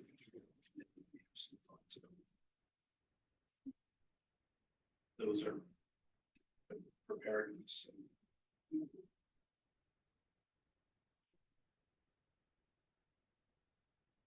Start with. I mean, you're just saying specifically call out like detail areas that is part of the purpose, right? Which The defensible space like that. Creating a. I don't know whether we have. I don't think we've made a policy. We've taken a policy position yet on that. I think we purposely carved that away when we're talking about. And actually brought healthy. Is that your recollection? Yeah, the home parking code doesn't address defensive space outside of defensive requirements, so that would be how you treat the landscaping within proximity to the structure. So that could be included in this, so the home parking code is citywide. So I think there's a question about should there be home parking or landscaping resiliency standards citywide? Or should those be reserved just to the WUI code and the areas of applicability? So those are kind of the two choices we can talk about. The reason that I'm raising the WUI pieces, I was kind of surprised we didn't deal with a home hardening piece that we're comfortable with saying we ought to consider putting in place when we go. Since that time, I think, and particularly last week, people have seen pictures of like Eden Farm, for example, which is like a grid on fire, where the wildland urban interface is going to be helpful, but not. I don't know that that's going to be as critical as defensible space standards might be. I think that, and I don't know that it has to be a really expensive thing either. I think there are plenty of options on get to that on defensible space that are fairly simple. It would be wonderful, frankly, throw this out really quickly, it'd be wonderful if the council. Some of them. We're talking about a work plan and we are getting really deep into defensible space, which is potentially a part of under the WUI code, and like we're getting real deep into details. Like, But I'm sorry, confused. I still have a question though, is, are you proposing it as a new item? As a sub item under preparedness? Where does it fit in this document? I think potentially as a policy decision, I don't agree that it's in the. I think defensible space is a policy. But it's within preparedness, right? Like we're gonna have. I can agree. Right. I think to Deidre's point, are you trying to add a fifth bullet point that is defensible space as a Line item for discussion. line item for like a policy topic for 2025? Yes. But I'm comfortable if we're gonna put it, if it's easier for people to swallow. And that, but this council has not decided yet to take that on as a policy decision.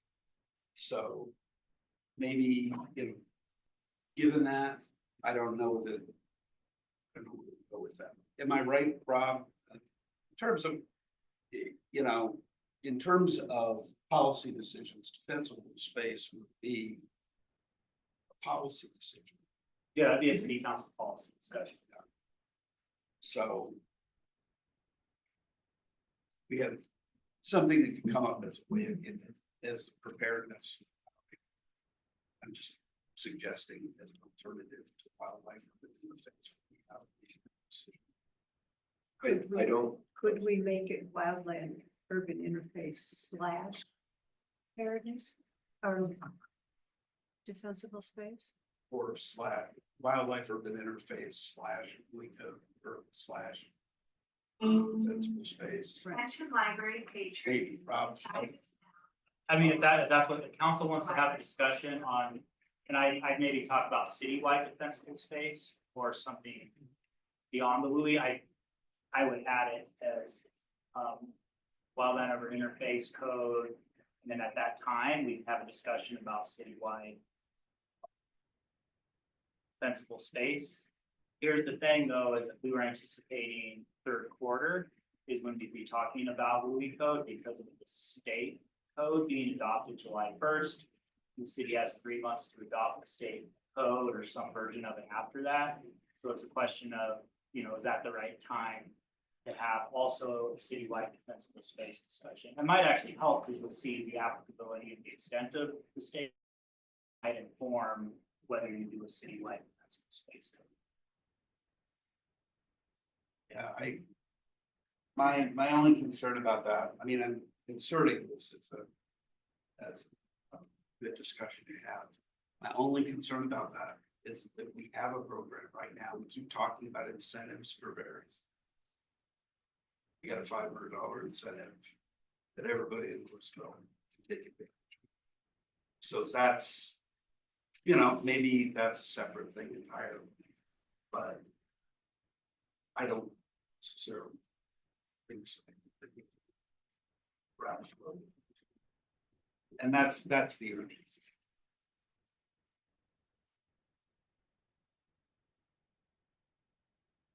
So you had me at defensible space just. So I actually think that I agree. I think this could be a really good Q1 item for us. I think we should not become Lahaina. Instead, let's learn from them. They did exactly what we're doing right now. They said, let's wait. Let's wait till third quarter. Let's wait till 2026. Let's wait till 27. And then boom, it happened to them again.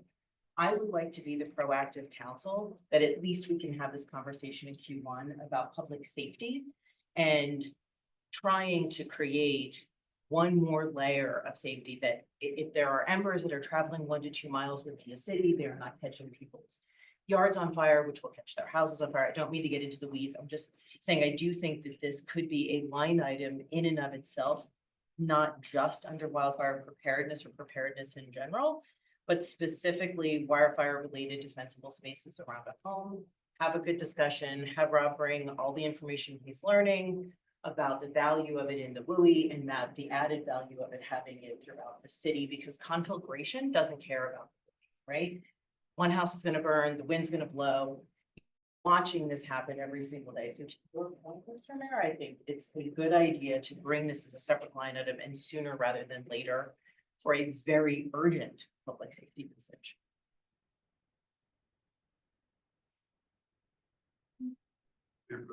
Yeah, I mean, my concern when we didn't have this conversation a few months ago is that the resources and the enforcement of a landscaping code for the entire city of Louisville, in which most people won't already be in compliance, and we're gonna force everyone to, change their landscaping and then inspect that and enforce that and penalize people if it this would be an enormous undertaking. That I think would be maybe the only city in the country to do that. Well, there are other cities that are adopting all new wildfire plans, and I mean, staff can probably query and bring that to a discussion that we all have, where other cities have adopted some of these measures for safety reasons. I think you're raising a good point. This is something that would be part of the discussion.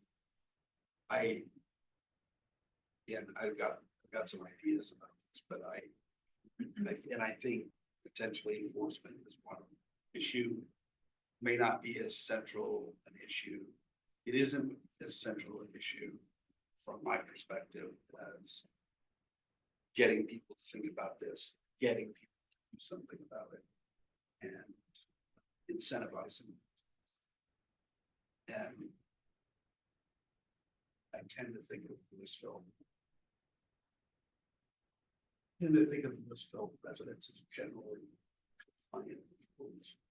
That isn't completely true. It may be in this kind of situation, we need to do with less enforcement.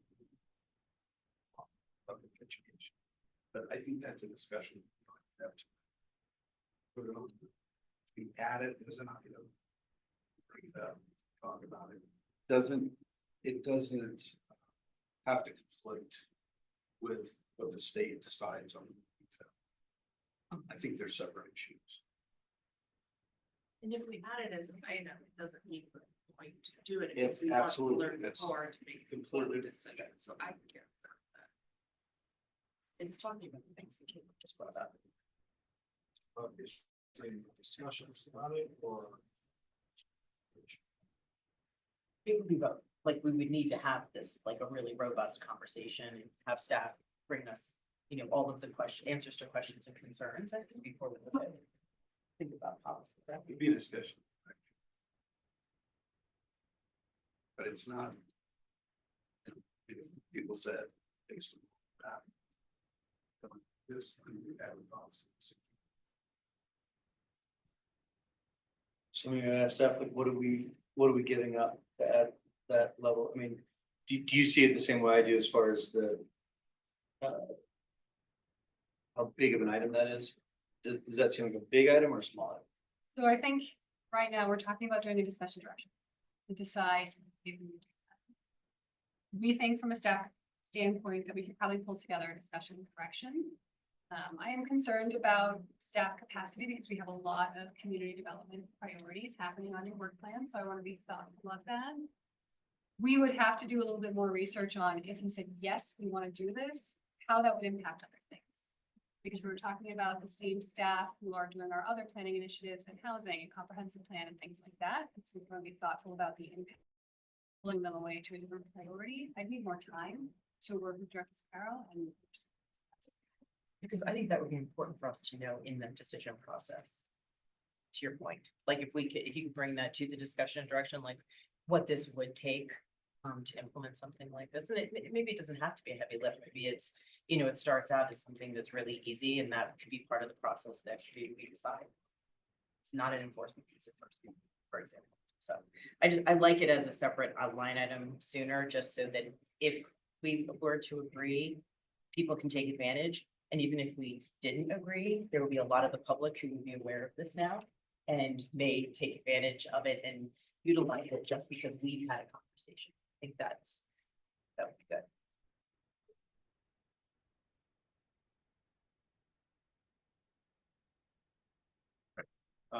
Anything else? Yeah, on safety. Yes. We do have the preparedness. So I think you all have read some of the recommendations we've had from residents. I think we need more information from staff and hopefully this comes as part of like a study session or informational, again, a discussion and direction. But I think we have a countywide protection plan and under preparedness, this is so broad. If it's specifically like wildfire preparedness, given the urgency with something like this, if we were to have a Louisville specific wildfire protection plan that kind of piggybacks to the countywide, some of our communities, surrounding communities already have this. Mountain View Fire has created one, which Superior and Erie, for example, utilize. I'll send the link out. It's really good. It's worthwhile. Something like that our residents can turn to, even like our business owners. So if we're trying to bring in prospective companies to this, to Louisville, and they're concerned that this is a wildfire risk community. If they know we have specific plans in place that employees can reference, their insurance companies can reference, so maybe businesses can have, less expensive insurance, given that this is a high-risk community now. Those are all benefits I see to creating a concrete plan for Louisville. It'll talk about things like evacuation from A to Z with wildfire preparedness. And without that, my concern is we've got little dotted pieces throughout, like throughout the website, throughout the county, but nothing that's specific or a business owner. This is Louisville's plan specifically if there is another major wildfire, or this is the plan that we have in place to prevent the wildfires from happening. Kind of has a tie into the sustainability piece because they're going to work together, right? But I think if we can have a conversation about staff's capacity, and I understand there's so many things this year, but again, it's like it's a time sensitive type of program to get pulled together. I have a question about that. I've heard that, I've heard some people say, we have no plan. We have no disaster preparedness. And that's just not right. I think, that we have no plan. It may not be as comprehensive as people want. I guess I'd like to get the perspective of the chief, who I know is working with OEM and others. And just a sense of how important it is to have a standalone plan for Louisville. Is that something that exists already and just hasn't been broadcast in one coherent place at one time? Or is it true that we just don't have anything? I don't think that we have nothing, but No, we do. There is, so the Office of Disaster Management has a broad plan.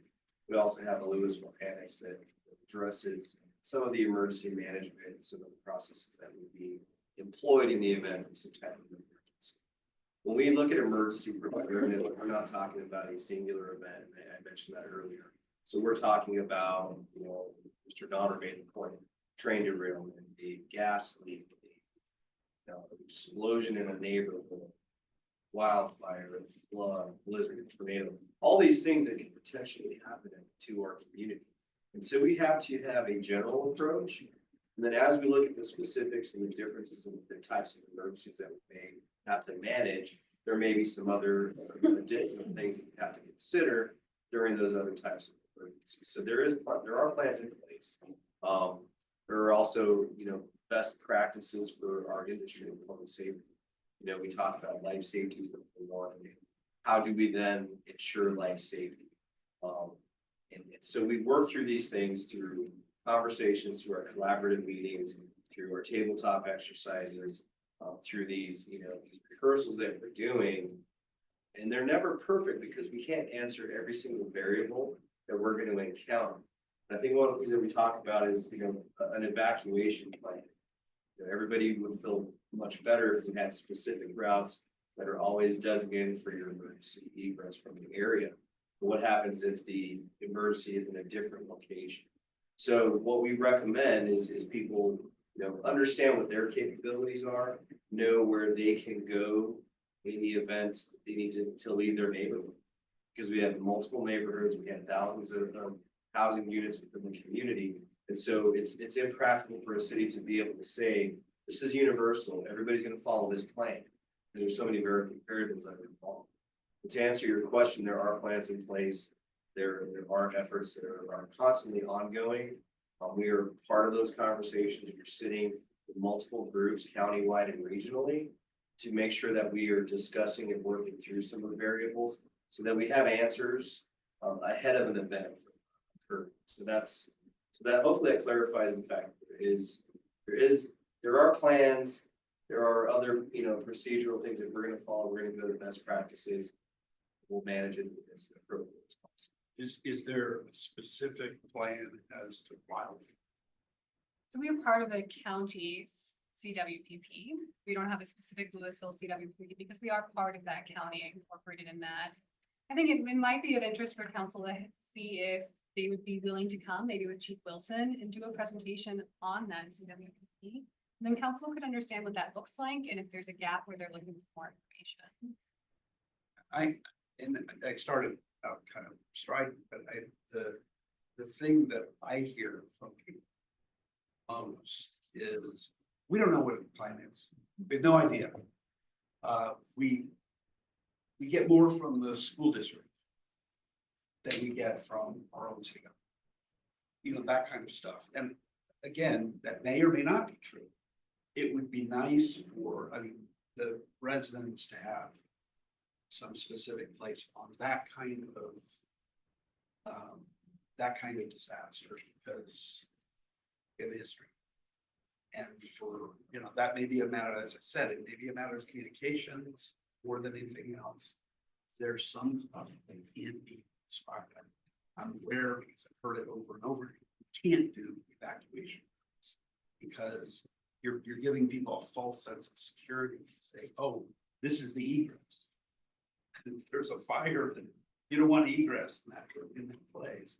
But I think a lot of it, again, this is just the input that I've gotten is we're getting better information from schools, we're relying on schools, blah, blah, blah, than our own folks. I don't know if, as I've heard, that's entirely true, that's a perception of some, but it's something that I think when preparedness would be good to at least have some. I think I'm hearing a communication Focus. issue. Yes. It also goes to what you were just talking about community. Yeah, and I'll just add on this topic in preparation for this conversation. You know, I went on our website and it is pretty piecemeal in terms of being able to find things. And it's even harder to contextualize them, right? And so we do need somewhere on the website, something that says Louisville is part of the Boulder County plan. And here's where you look in the Boulder County plan, find that in the annex to the ODP document. And then, you know, sort of a clearinghouse of what are all the resources that we do have, what are all the documents that do exist, get them all in one place, and then we look at that and see, because I think there are probably some substantive pieces that are arguably additions we could do, but it's sort of hard to identify those when folks don't have a real accurate sense of what the total universe is. But I don't think that's a work plan item. It's something that needs to happen. Yeah. I think that's right. Other. And I think it just needs to inform. And it's in there. It's perhaps a stronger.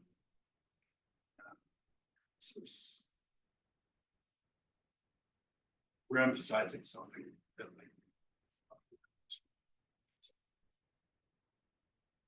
Sure. Other.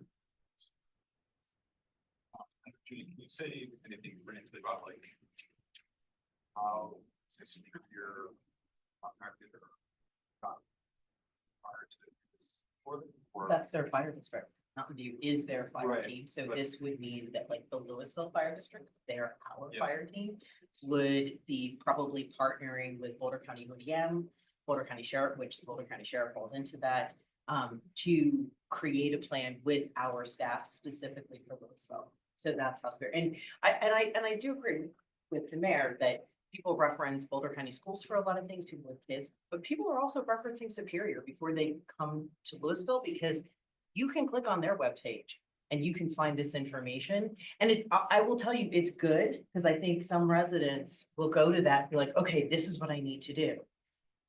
They say to do it for Superior, so it probably works for me too. I just think we have a responsibility to provide that level of assurance and security to our community members. I mean, it obviously, you know, Chief Gutierrez, as you know, on this, he is understanding of what to do. His team practices that, but our residents aren't aware and they're not sure. And to your point, Dietrich, it's kind of hard to find the information.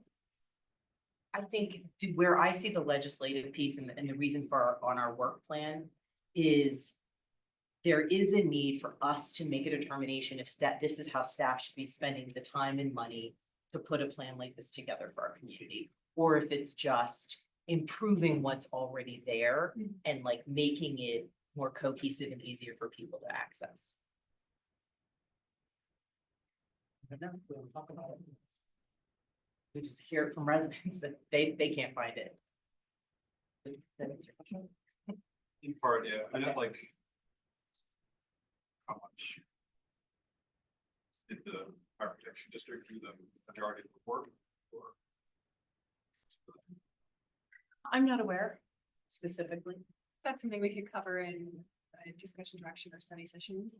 We all understand what that looks like. Good on that?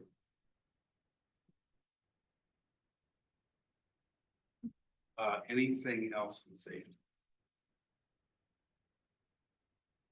May I recap? Actually, and I have one other item, and I don't think it's meant, it's, you were talking about the beginning sentence, and I keep thinking over and over. It's that overlying like EDI thing that we were talking about, where sustainability and EDI just encompass everything. And to the point of mental health, right? I think that's part of the safety to our community members is everybody, regardless of, you know, how they, you know, who they are, what they look like, how they choose to live their lives, feels very safe being in our community. That there is no concern for them to walk down Main Street and shop. And that's, I mean, if we find that there are things like that, like somebody who wears a pride flag on their t-shirt is being ridiculed, mocked, attacked, then I would say that that's an issue for us to take up and ask our police to do the same.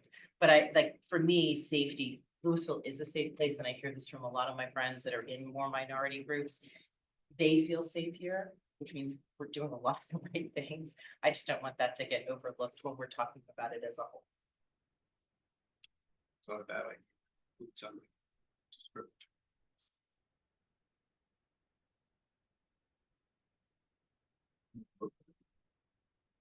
Just the description, just the description.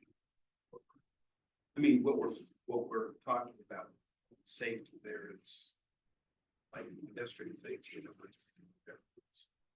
A little broader, which you just.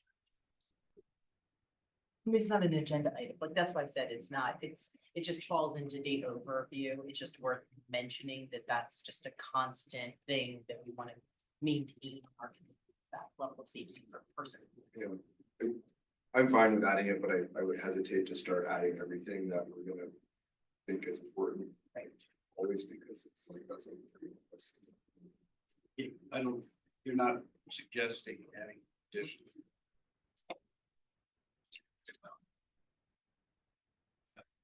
Just acknowledges to everybody that it's something that we know is a priority. Anything else? Let's go to the east.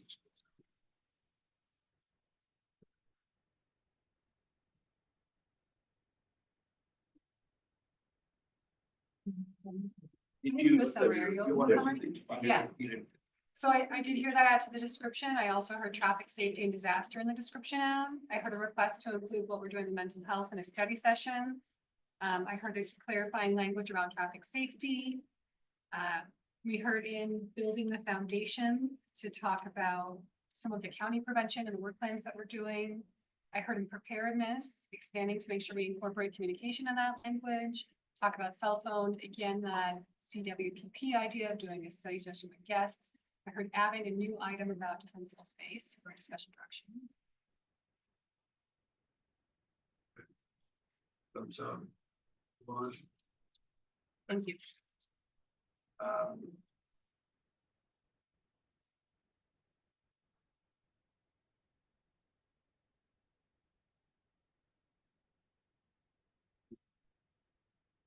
All right, let's go to. What we have described as.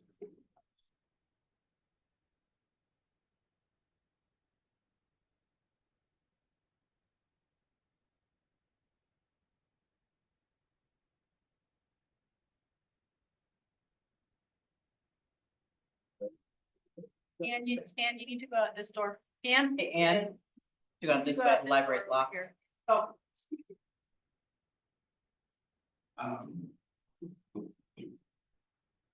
So. this one, if this one starts.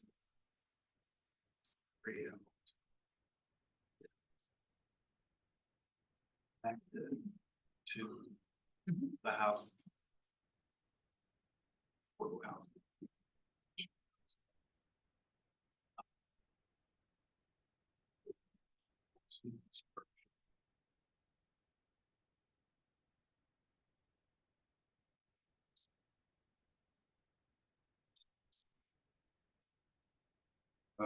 I would echo Judy's sentiment about, just changing the heading to something else, housing policy. Take affordable and attainable. Suggested by a fine idea. My only other edit is on the city initiated rezoning, delete the 3 words of a parcel. So as to not unfairly limit ourselves to one parcel. What? That was it. We got to do one. Other than that, I think this is perfect as drafted. Okay.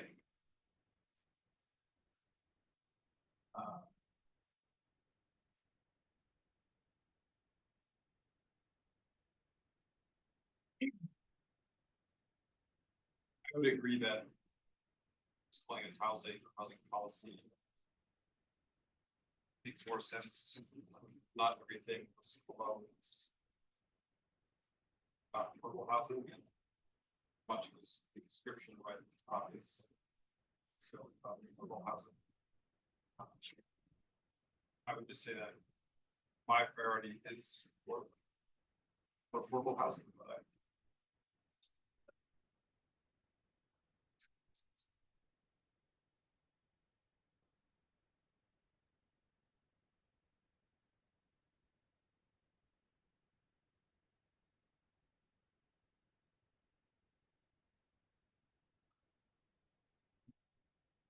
First, just like. Hope was the change. talking about housing as the category. Heading. Just cutting out housing, affordable houses. The other place that are the first. That what you're suggesting? Yeah, if we change the heading, we'll make sure to mirror that throughout so that we're consistent. I think it's important to recognize that. Although there are other issues that are raised. Affordable housing is a priority. That we have discussed.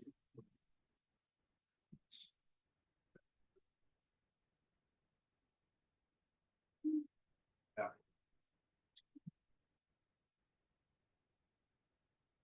Somehow. Diluting words. Ordinance. Change. I think it's a big component. I think it's just that it's not the only component that Louisville requires. In housing. We have a lot of housing needs that we need to look at and address and work toward. You know, whether that's zoning changes to allow developers or not-for-profits to have greater flexibility to come in and present ideas, or work on capital A affordable housing.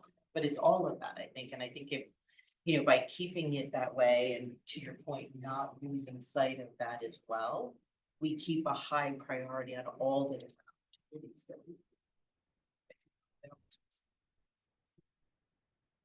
maybe we edit the sentence to emphasize that priority.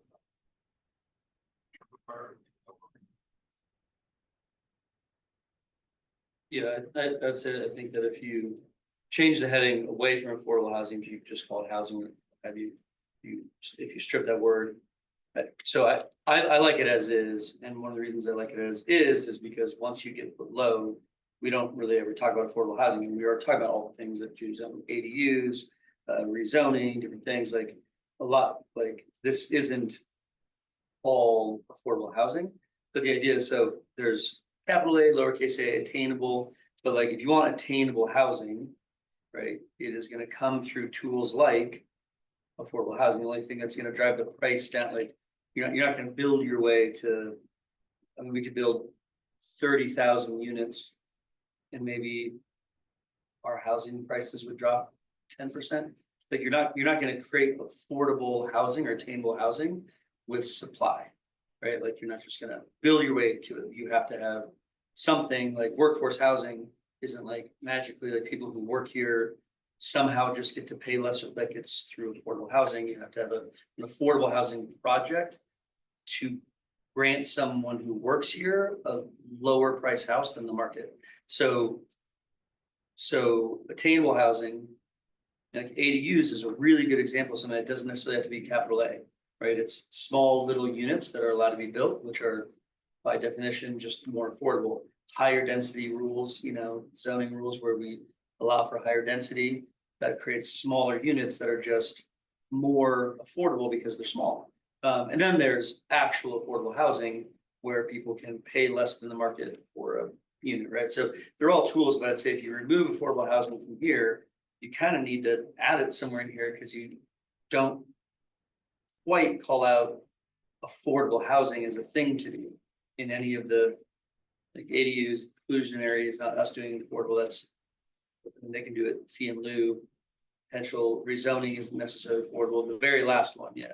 The potential property acquisition or project contribution, I think is the only one that kind of, so it's like, okay, we just might want to accentuate that a little bit more, that we're That's for the creation of affordable housing. Yeah. I mean, like specify if that's what it is, instead of just leaving it empty would be good, and I think it is actually in our housing plan, we do talk about that specifically as all well. those things, yeah.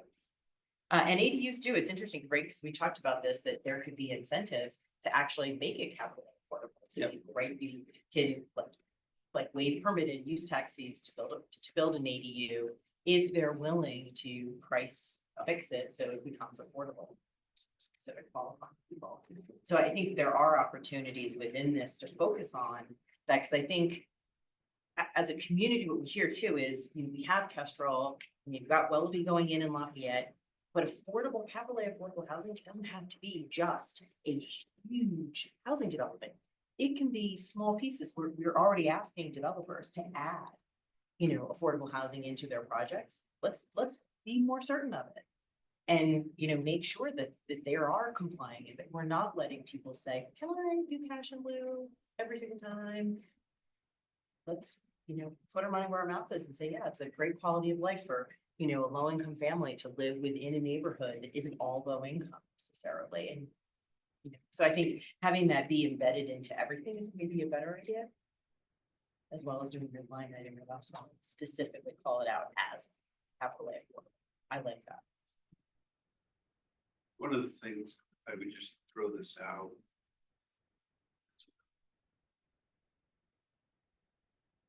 Thought is there may be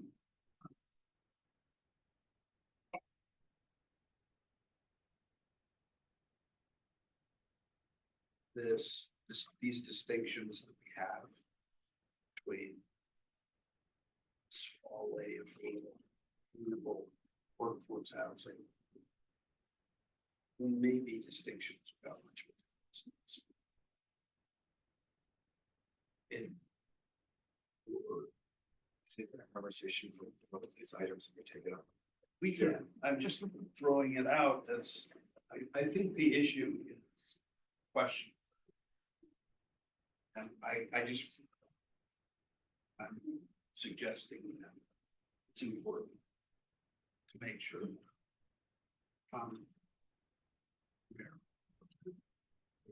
It's important.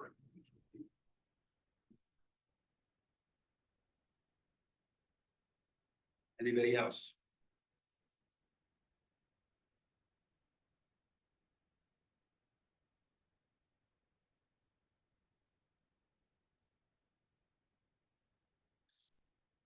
Twice.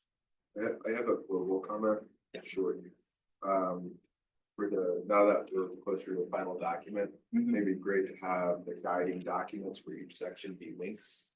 So that when we use this as a resource, you can go read the guiding documents. I'm gonna make it pretty too. Oh, wow. Nice. Created in the pink paper. Yeah, I was just gonna say, It used to be blue paper. We did something and changed the name. You guys getting it. Yes. I missed a note that I had here on the affordable housing. There was a suggestion earlier to add non-profits to potential partners. We can certainly do that. We had a really good one. Where you can put this, like phenomenal plan. I think we all. Any other thoughts? If you have any other ideas about guiding documents. Think of. Partners. Incentives. Can Habitat for Humanity also be, or does that just qualify as a nonprofit? Because I think we're already trying to do some type of partnering thing with them, so. I think it's important to remember that these aren't limiting, right? You're just out there to get the juices flowing and remind us. We can wrap up with just a second. I think I'll ask these questions. We have not for all priorities. I don't know what I want to ask how it is as a whole. I think we read that some of its parts, it's fine, but whereas the group of parts, it's fine. If Councilmember Hefner would like to comment on how it is as a whole, you're welcome. It's under. No, I have nothing. I actually think it's very good, and I think we did a good job in July. Others? Is it achievable, you think? Go ahead. Back to a step. One question which was seems to come up anywhere. Are we thinking at all about IECC 2024 or the regional code sometime next year as part of the mobile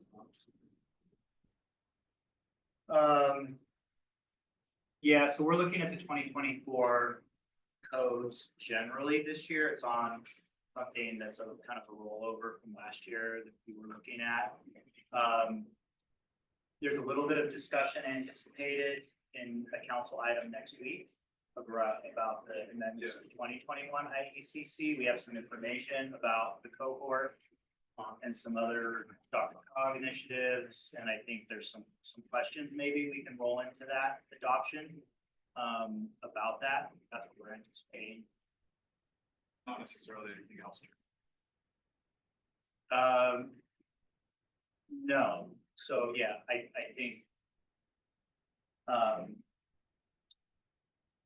think we're trying to set up some discussion. I know it's not ideal to have discussion as part of an ordinance adoption, but I think in this case, there might be some room for some discussion and a little bit of staff direction, hopefully, as part of that discussion next week. On that, will you have more information for us about the 24? Like what that means to us as far as like next steps? Like I've heard things that it's not ready, like you couldn't adopt it tomorrow if you wanted to necessarily and implement it right away. So information that we can share. Well, the 24 code is published. Certainly you can adopt it, I think, if city council wanted to. I think there's a question of what are the differences between the 21 and 24 code is a discussion, and then we have a whole slew of amendments that significantly modifies the code. So are we talking base code versus amendment? This is a big discussion that may. So I guess what I'm saying is even if you want to look at the 24 code and that comes out of next week's discussion, you'll probably need to deeper dive a lot more information about code comparisons. Can we hold off on that? We have the discussion. Need to add it and see more. Anything else about housing? All right, achievable? What do you think, Chris? No. That's okay. I think it's aspirational. Like it's okay. Like I'm serious. Like I don't think we'll achieve all of that in 1 year, and that's okay. I think we can do our best to do that and just be honest with ourselves and kind to ourselves when not everything gets done this year. I think it's a lot, but I definitely think it's within the realm of possibility. Let me ask you a question. Have you done this plenty of times? Do you think we're, compared to prior? I think I think what's, Are we trending positive in terms of being realistic? I think what's really, what was neat is to spend so much time on our top 4 priorities, because what we used to in the past was name 4 or 5 or 6 or 7 high priority items, and then 5 or 6 or 8 medium priority, and then 8 or 10 or 12 low priority.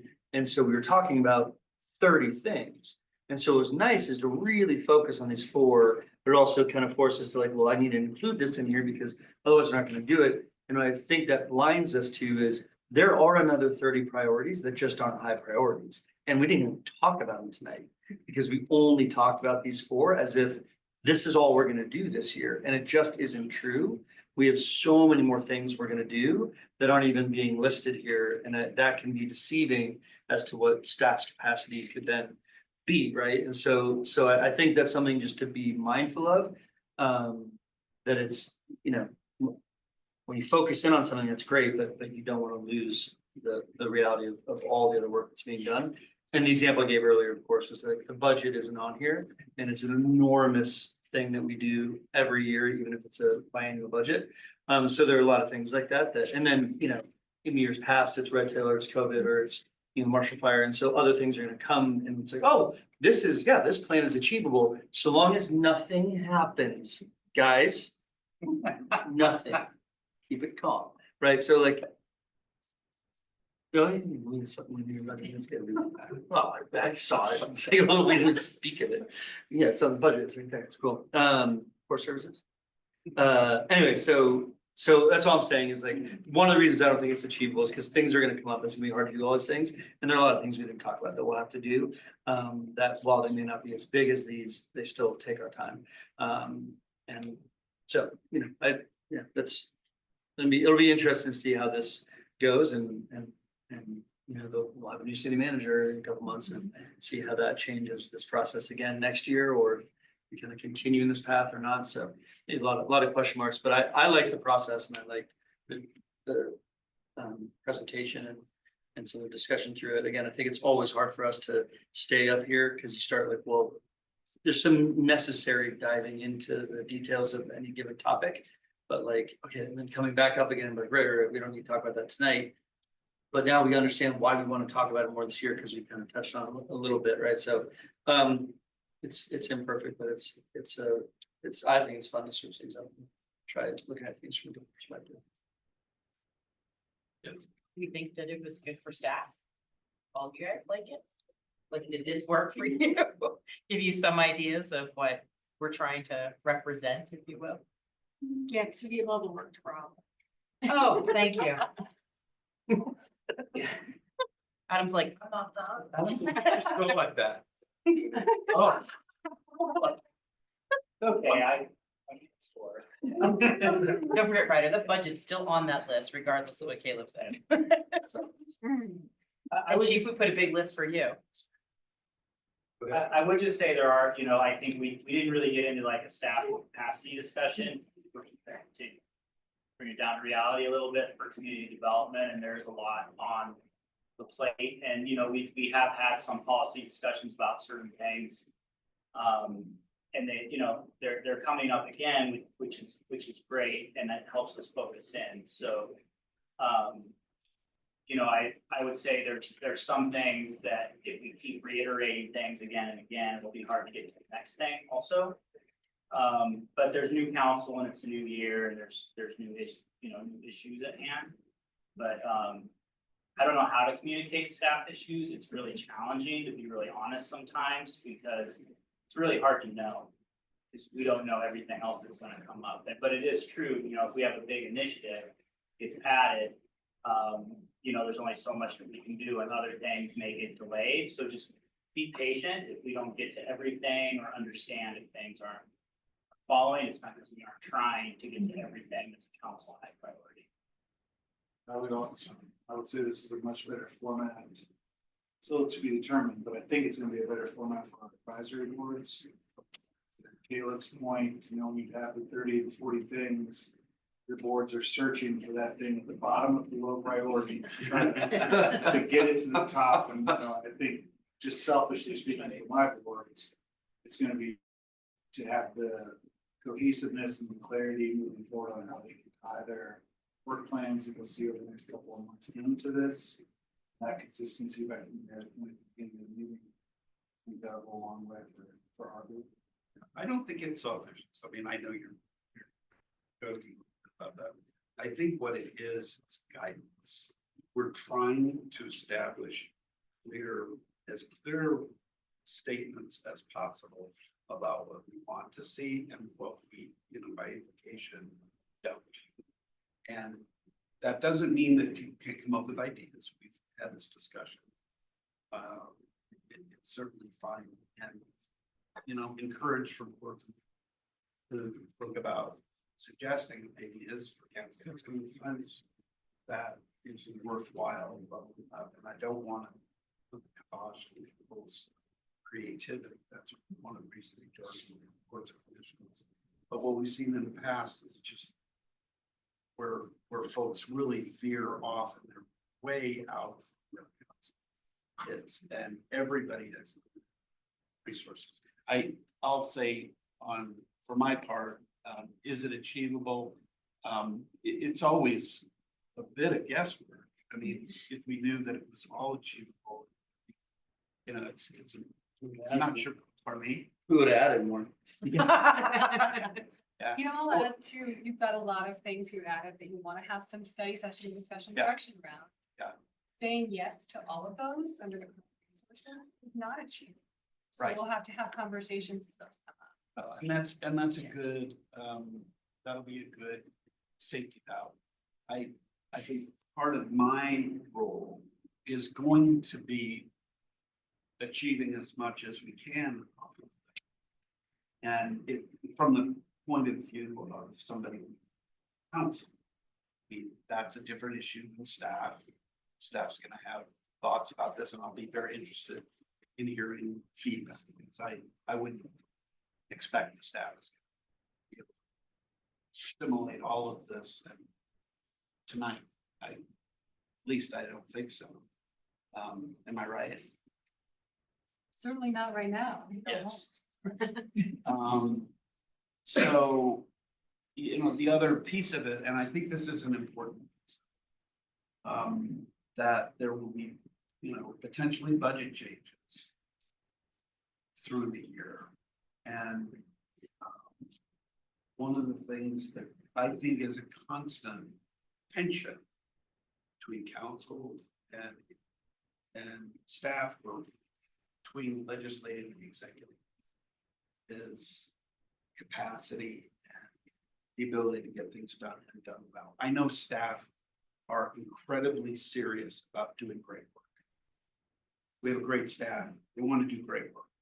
I was telling somebody the other day about, there was still stuff that I learned during the Marshall Fire aftermath about how perfectionistic some staff members, how dedicated and irrationally dedicated sometimes, not going to name any names. But at times it's like, go home and get some sleep, please, but I can't say that because I'm council, not the city manager. I mean, I recognize that we recognize that. If though we have policy goals that we want to have achieved, and if there is a possibility of doing it, if not with the current funds, then with a change in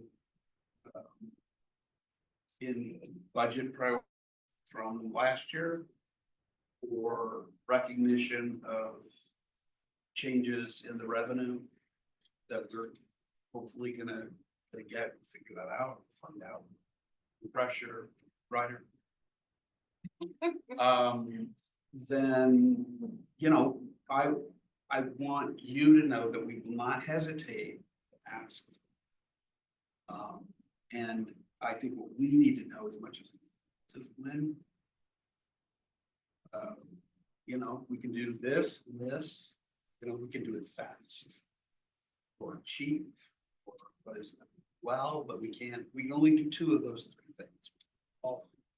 those are the kind of conversations I hope we'll continue to have. That's what we need to get our job done and to help you do your job. And I know you're trying to help us do our job, which is, I know at times, absolutely mad. And I really thank you for putting all this stuff together. Is there more that you have for us? As long as you are supported, we can talk about next steps. Please. We're gonna incorporate council's feedback. We can bring this forward for council adoption. If council's in a place of support, we can recap these items. We can put this on consent agenda. And we can move forward. I think that'd be great, personally. I don't know how other people feel. And if we do that, we can do that first. I think so. I might not have all your links in the 21st, but I can have this cleaned up. It may not be free. Yes. Oh, it's from the staff standpoint. From our standpoint, I just want to make sure Materially we're based. willing to put it on consent. Well, we're willing to do it as quickly as we can do this. We just don't want to stand back. I appreciate that. And then this will be implementation. As you've heard, we will incorporate this in the board and commission work plans when they come to talk to you about this. We'll be incorporating into our division work plans, and this will be guiding us this year. Will you be like handing this to the boards and commission? Yeah, we actually are proposing a different format for the joint meetings where the work plan is incorporated into their presentation. So they talk through the work plan where they support other items like that. So we can talk more about that. Or we wouldn't have any advance if we compare it. They'll have an advance as well. Oh, they will. Yes, yeah. Also, I'm not sure, but doing this 3.5 hours is getting this much done. My experience is unusual. So No Post-it notes. that was the total key. If So we had happy. just That was used 2 Post-it years notes, ago, believe it or we'd be not. there 11:30, we'd still be here. You all know how I felt about that exercise. Hamilton Innovation. Anything else that we need to talk about? This is it. All right. Motion to adjourn. All in favor? Bye. Yeah.